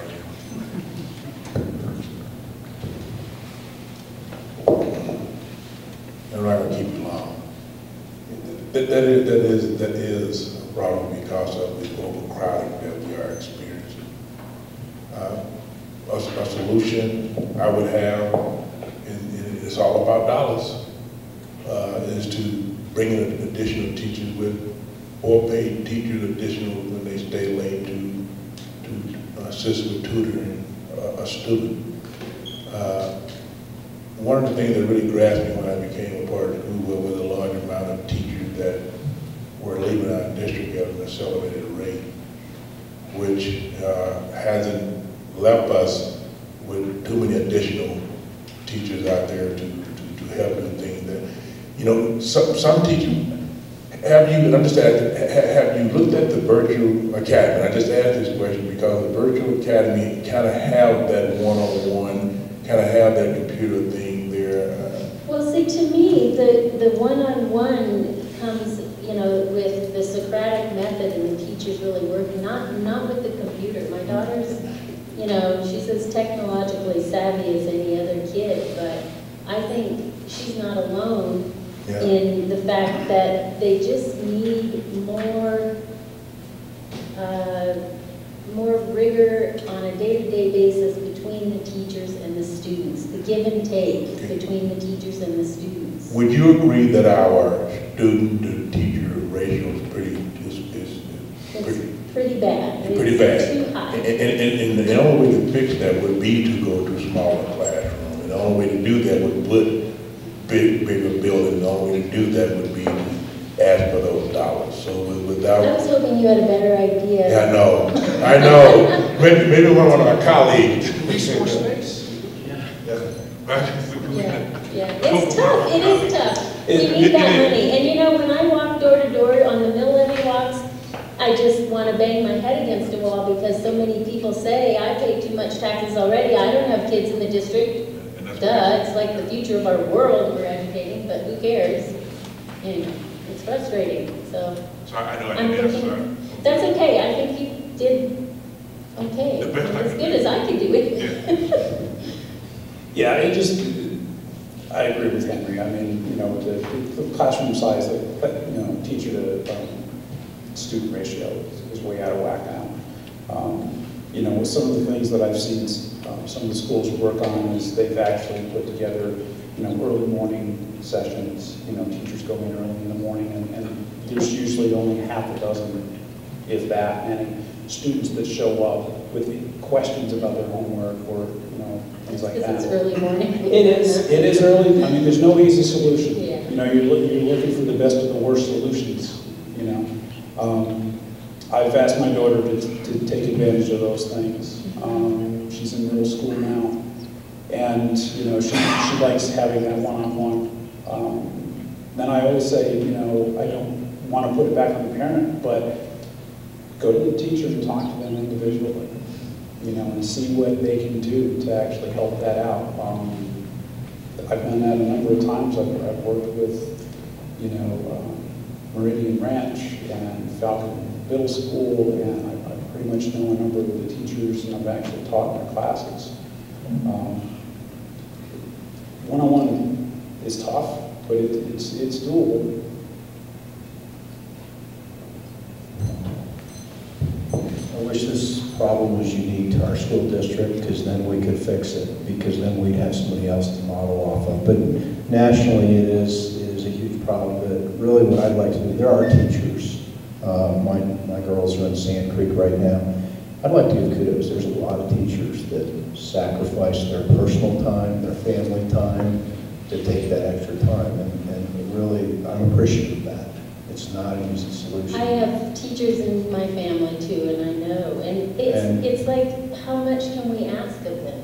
You know, they just keep giving and keep giving. You know, we don't even ask and they give. Yeah. I mean, it is a noble profession. I just want to thank the teachers that do that. I don't.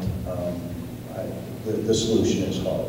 Places like Virtual Academy do allow us to do more with less on a per student basis. And so some of the innovation plans have worked out. I mean, I think Falcon Virtual, if I remember the presentation on it, 900 kids going into a building that is 20,000 feet. Sitting board member, it's an incredible efficiency. And their parents are involved in the homeschooling level at that point. Trying to understand the exact question. Okay. If I'm paraphrasing correctly, your question is, how do we get more one-on-one time between students and teachers in the basically resource-constrained, money-constrained environment we're in? So we can't build more buildings, right? And I wish I could have stated it that well. That's it. well, yeah. you know, there's actually several solutions out there. Okay. One of them is, and some of them are more palatable than others. We can pay teachers less. We can get less qualified teachers. And then therefore we can afford more teachers. We could do things like increase the school day to 10-hour days, 11-hour days. That allow teachers more one-on-one. Or we can get the community involved, make sure people understand what the situation is, make sure the voters understand what it's going to take and what the results could be. Let's reduce all these mandates that teachers have to comply with that have nothing to do with teaching kids. By reducing those mandates, you're going to free up time for the teacher to do one-on-one time. We can also be, we want to use the word innovative, or the old word used to be creative. You know, let's get the community involved again. Let's look at alternate solutions. And by the way, the first examples I used were not palatable to me. Okay? Falcon Virtual Academy. I have a child over there. She goes to school 1 or 2 days a week. They're at capacity. And she does a lot of online stuff, a lot of parent stuff. No, not everyone has that choice. But there are choices out there. The public needs to know about them. And also, we need to be more competitively taking care of our teachers so more teachers want to come here. And that's going to be up to the public. What kind of a district do they want? Do they want 22 kids in a classroom that will allow the teachers the one-on-one time that they need?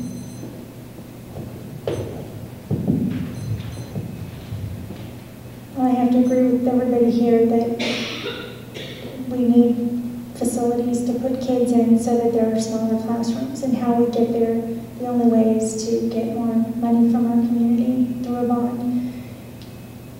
But I will say that my kids have been here since kindergarten, and any time that they have ever needed anything from a teacher, they have never been turned down from a teacher in this district. So the level of commitment and dedication of our staff is amazing with what they deal with every day. So kudos to them, and it is truly a parent getting involved. And I will say that I have never been turned down on that either, and have found a great willingness to do that. I just sort of think that people get sick of me all the time. Oh, it's an email from her again.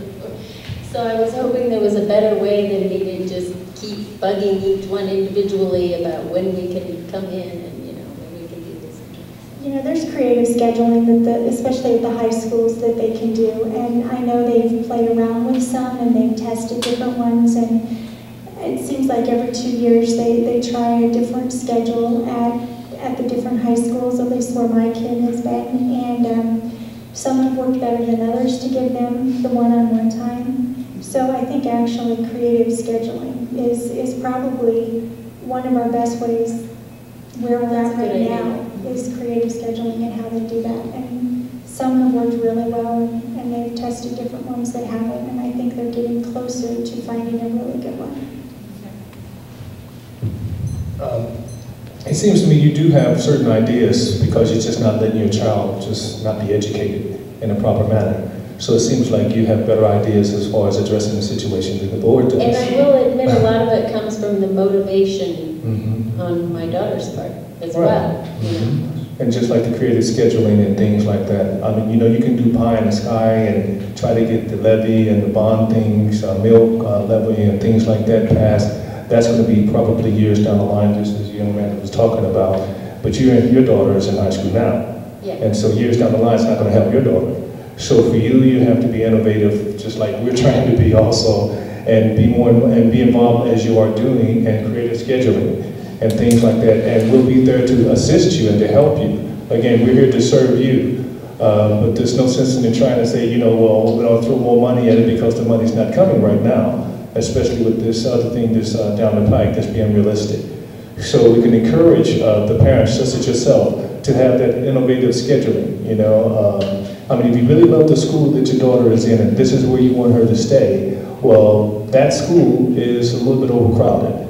So therefore, you're going to have to be think outside the box in order to get the type of attention to your daughter that you need.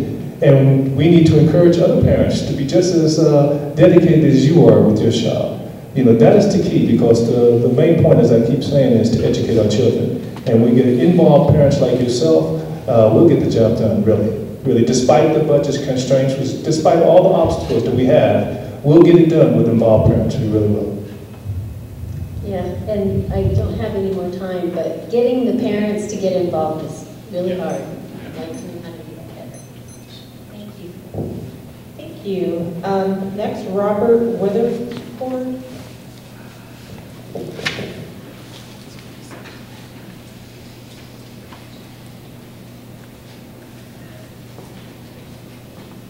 Speaking on the parental involvement, before I get to my question, that's why my wife and I do enjoy sending our kids to Imagine Indigo Ranch, because they do require that parental involvement, you know, the hours and spending that time getting to know the teachers and helping them out as best they can so they can alleviate a lot of that, what's going on. So, but to my question, and it's to all the candidates, recently in the last few years, we've seen more of a top-down pushing towards, you know, education and fixing education from the federal, from the state.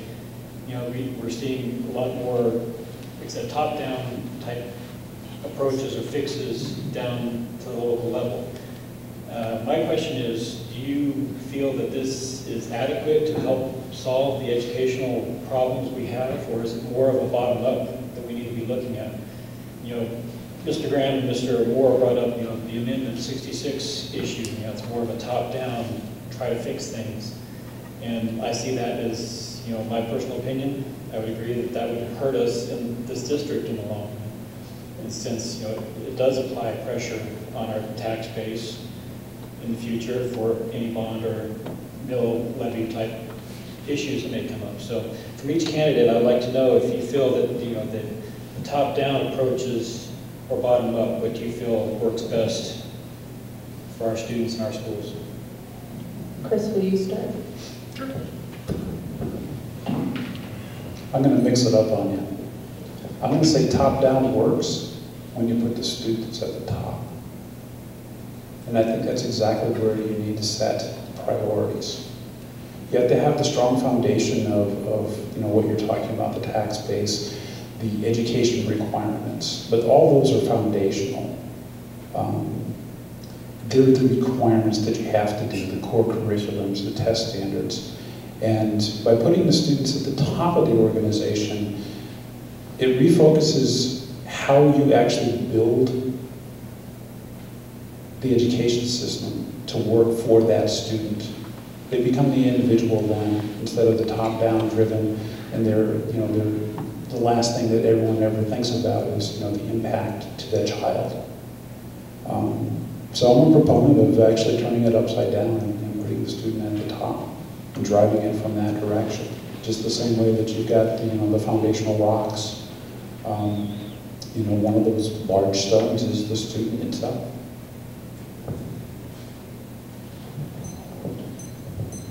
Part of the innovation zone model that the district is working on is shoving the decision-making down into the zone level, closer and closer to the school, to the classroom is the ultimate goal. So I believe as a district we're trying to get there, and it is our community's job to educate our kids.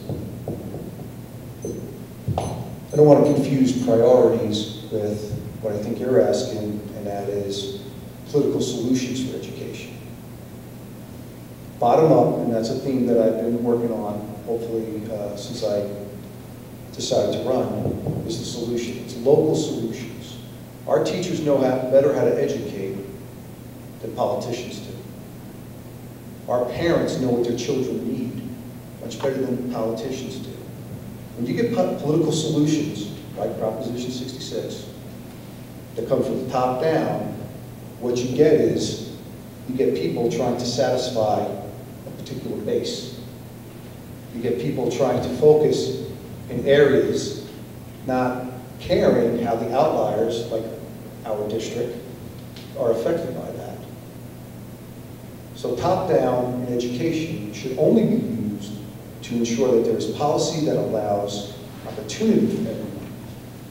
And then get out of the way and allow the local community to provide the solutions, utilize all the stakeholders and those voices from the teachers, the parents, the kids, to provide the discussion to get to the solutions that are priority for that community. Thank you.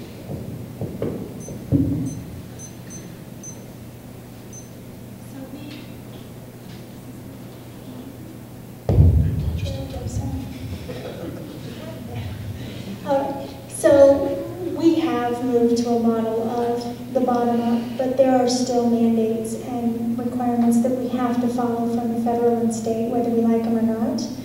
But what we have done as a district, and our community has embraced, is through the Innovation Act, is going before the state and asking them to waive some of those requirements and giving us, as a local community, the ability to change and do what we need to do to educate our students effectively. So what we have done here very locally is bring that from the bottom, grassroots up. We're always going to be required for state and federal mandates, and they don't fund those, but they expect us to do them. And if there would be one wish that I would have, is that we could do away with a lot of those federal and state mandates and let us spend our money 100% the way our district sees is best to educate our students. So I'm not a politician, none of us up here are politicians, we're all just community members that want the best for our students. And so we probably will be out there trying to buck the system in our district more so than most other districts around the state. And that I'm proud of, because we do know what our kids need. They don't know what they need up there at the state capitol. We know here, and we're using the one tool that we have, which is the Innovation Act, to get that local control as best we can here. And I do not support the 66 because I think locally we should be able to determine where our tax dollars should be. I'm in complete agreement with that. How can someone in Washington or even in Denver determine what a special education child needs here in D49? To me, that's impossible to do. It has to be the people right here in our district that can determine that. And as well as for all of our students, you know, it has to come from our principals, our teachers. They know what's best in our particular area. They've lived here, they work here, they interact with the children, and they know what's best. Again, we do have federal and state mandates that we have to work around, but thank God we do have this innovation type of things where we can waive some of those requirements. And, you know, for the most part, I'm against a lot of those requirements. But, you know, we do the best that we can with what we do, I believe. And just like you were referring to, I think it comes better when it comes from the teachers, the parents, the principals, comes from the bottom up. That's better for us. So I'm in favor of that.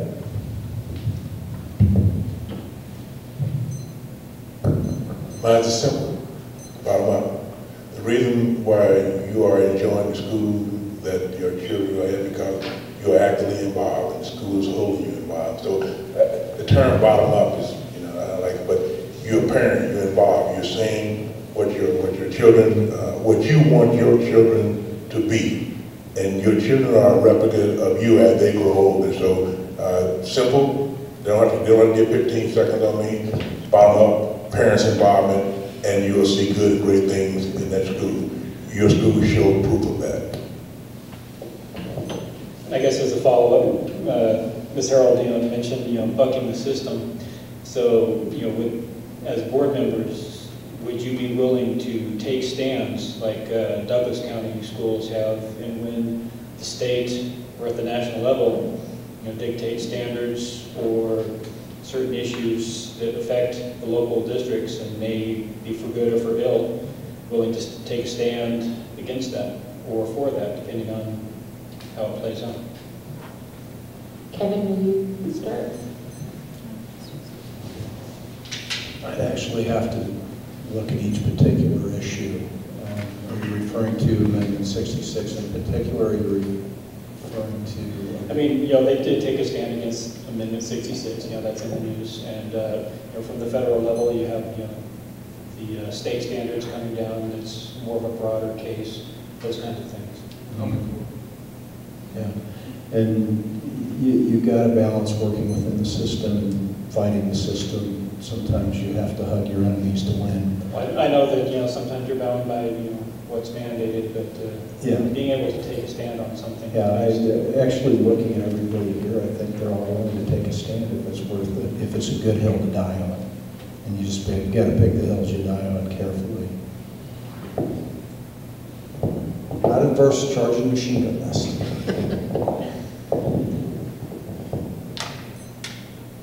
Unfortunately, in education, there's a lot of politics. And there's a lot of social engineering. I think that if you want to be part of the solution and kind of gear it, then you have to definitely pick your battles carefully. One thing that the board can do on a lot of these issues is, number one, take them individually and make sure they educate the public on the pros and cons of each initiative. Okay, the pros to Prop 66 is we're probably going to get about $15 million more than we got last year. Okay, the con is they're going to take more money than $50 million out of our district and give it to basically Denver and Aurora, because that's where the voting base is for them. Okay, that's who they're trying to get more money for. That's how it's written. Sorry, if you don't agree, I'd love to debate it in a very civil, peaceful way. Core, Common Core. There has not been a lot of community involvement. Parents, teachers in the Common Core. It's been directed from above by people who say they know better.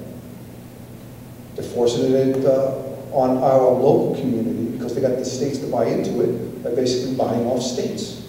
And if you go with the Common Core, we'll give you this. Figure out, follow the money, figure out why someone wants the Common Core, read the curriculum, see if it fits our community values, our educational needs. Right now, in the state, in this district, the district board, through interaction with the community, determine what the curriculum is. If some of these federal mandates pass and the state's mandates pass, we will not have that option. We will not be able to basically promote our values as a community for these things. So, you've got to be very careful, but you do have to fight the good fight.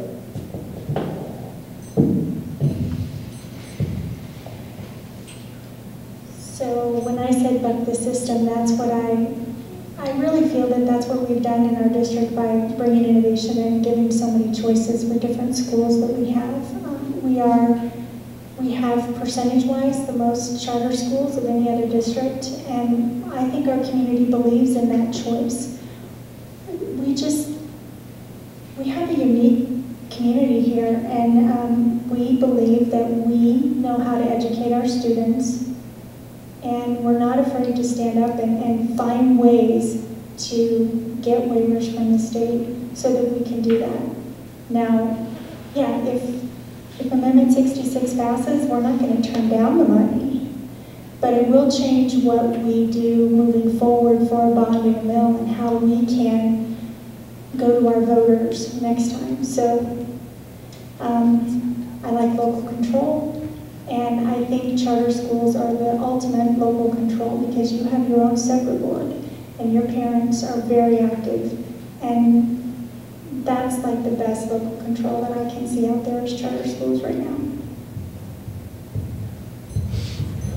I'm willing to stand for our children, I stand for our district on whatever issue that needs to be opposed that the state or the federal tries to push on us, Common Core, other type of initiatives. There's a lot of problematic initiatives that the state is trying to push on us under the cover, and I think the parents just need to know what's coming down, what the state is trying to do. We need a little bit more transparency as far as what we're facing on, what we have to vote on and things like that. So thank God for innovation that we can opt out certain things, but I am willing to stand, and I believe everyone else here is too, for our values here in District 49. Here's what you have to consider. Those districts that you mentioned earlier. Here's one thing about a board. A board is not individual. Okay? It's the majority. And on this board, 3 is the majority. That's just the way life. So those districts found 3 folks that wanted to do what they wanted to do because they voted them in. So the bottom line is you find 3 of them that are willing to draw the line and do the fight, then the district will do the fight.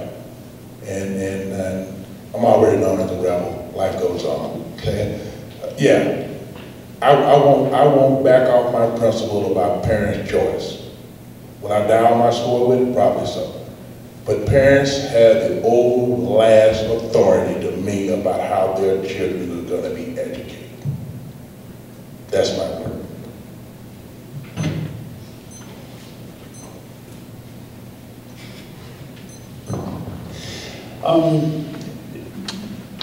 People who know me well know that I'll take a stand, especially a strong one when I believe in it. The challenge for me here is it wouldn't be a personal stand. It would be a stand for the people of the district, parents and taxpayers as well.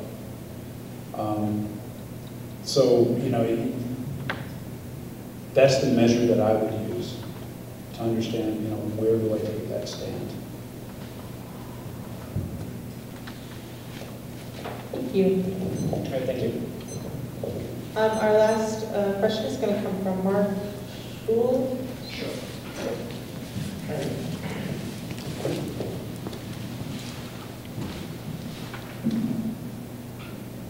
I'm Mark Shook, and I spent some time on the school board, and I want to start off by commending each and every one of you for your willingness to serve our community, to serve our children, and to serve our parents. I'm very happy to see each of you up there, and I believe that we have a fine field of candidates this year, and I'm very proud for the district of that. I also want to say that Kevin, I spent some time as the chairman of the Long Range Planning Committee, and I don't envy you your task, which comes to my question. We have in our area, because of the geography, because of the way the area is developed, once the community starts to grow again, that target of growth is targeted right at District 49. It's really the only way that the county can grow.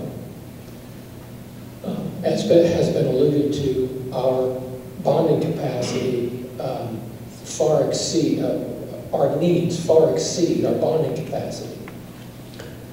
Can you tell me how we can develop schools and how we will be able to provide for the schools that we're going to need in the next 5 years?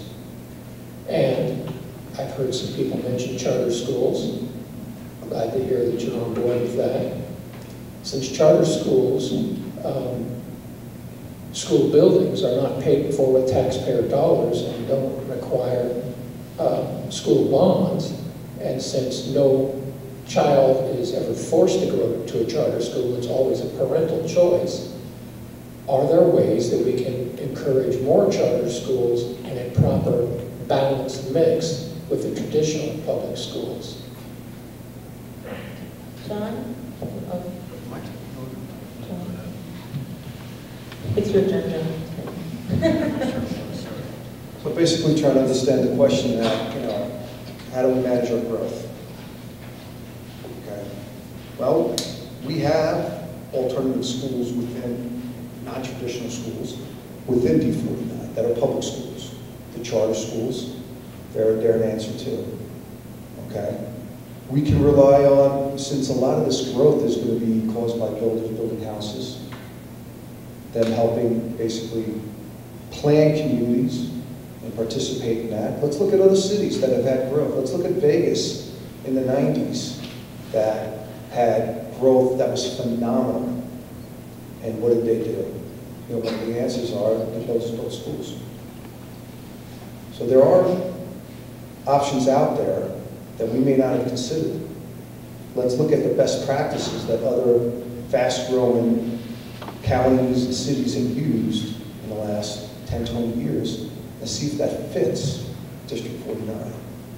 Because make no mistake about it, we need more teachers, we need more competitive pay for teachers, we need to reduce class sizes, we need more facilities, we need a better solution than just say, you know, pack the kids in.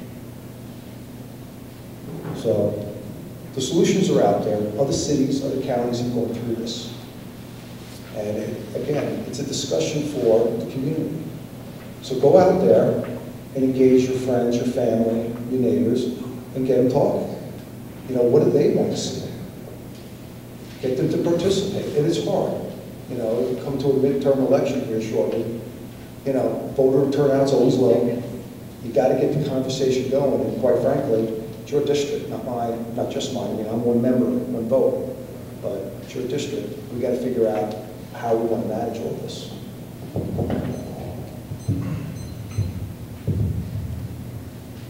Managing growth has been around since you were long-range planning chairman and then on the board, and it doesn't get easier in our district because we are the only place that we're growing around this area. So managing that has become a monumental task.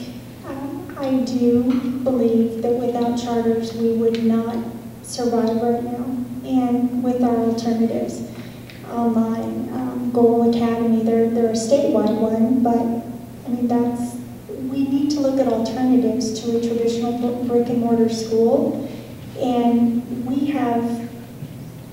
we're very good at being charter authorizers, and so different charters like us. What we have to be very careful is to not just approve any charter just because we need buildings. We need to get financially and educationally sound schools in this district, whatever those might be, and however those come to us. So what I see is to help us move forward is to share with our community what our needs are and give them a plan over the next 3 to 10 years. As the growth happens, we need to have a plan out there for them to know that every 3, 6 years, whatever it might be, we're going to be coming to you and this is what we need and this is why we need it. So we have to educate them. But in the meantime, any school that we do approve, if it is a charter, it has to be financially and academically sound. I don't believe that anyone here knows where we rank in fiscal responsibility for D49. And the reason why you don't know is because the board has not really gotten that out there to a lot of our parents, a lot of our taxpayers. So they can see that we have been fiscally responsible. We're third. We are number 3, okay, in fiscal responsibility. And then the 2 schools that are above us, they get subsidiaries that are excluded from the equation. So basically, we're number 1 in fiscal responsibility. So we are transparent with our finances with and bring it to our taxpayers and let them know that we're not just wasting money. We are fiscally responsible with the money that they are paying us, the taxes that they are paying us. Then they'll be more ready to look into, allowing the bond measures to pass and things like that. Again, that's going to be a hard sell if Amendment 66 passes, really. But just the knowledge that they can get from us, being transparent, let them know that, hey, we're being responsible. We're looking at every dollar. We're doing what we can. Even though we're increasing more in our attendance and our student population, we're doing what we can to spend every dollar wisely. And once they have developed that trust with us, then they'll be more ready to look at other options as far as school buildings and things like that. But see, a lot of this information that we have maybe on the board and things like that, the parents don't have. And so that's something that we can do. They can go online and look it up and things, but I think we have to do more than just expect the parents to go online and look at our website. Okay, so that's something that the board has to get out there. More information, more understanding of what we're doing in a fiscal responsible way.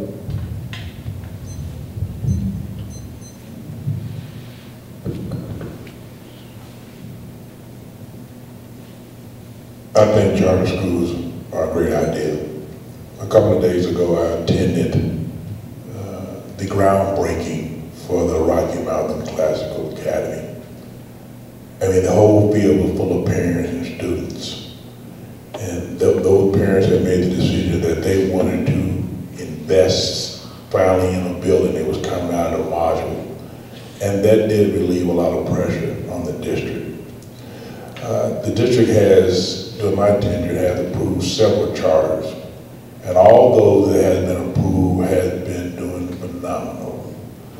So I will always take a look at the charter side of the house, because again, it had to be approved through the district. The parents are actively involved in it. The parents are part of the board, and they are acquiring district rules. So to answer your question, I believe that charter school, I think that option should always be available for the district to relieve the pressure, because again, it doesn't take anything from the parents. It gives the parents, it empowers the parents. And those kids at the Rocky Mountain Classical Academy the other day, when they got out and broke ground for their schools, it was awesome. It was awesome. I agree with my colleagues. The charter schools are great. That's one way of, adding to the capabilities of the district. There's one element that I'd like to add to that, though. It's the relationship of businesses to the community and to the district. There's a strong tie to business. Working through the Chamber of Commerce, let's see if we can increase the tax base that's out here.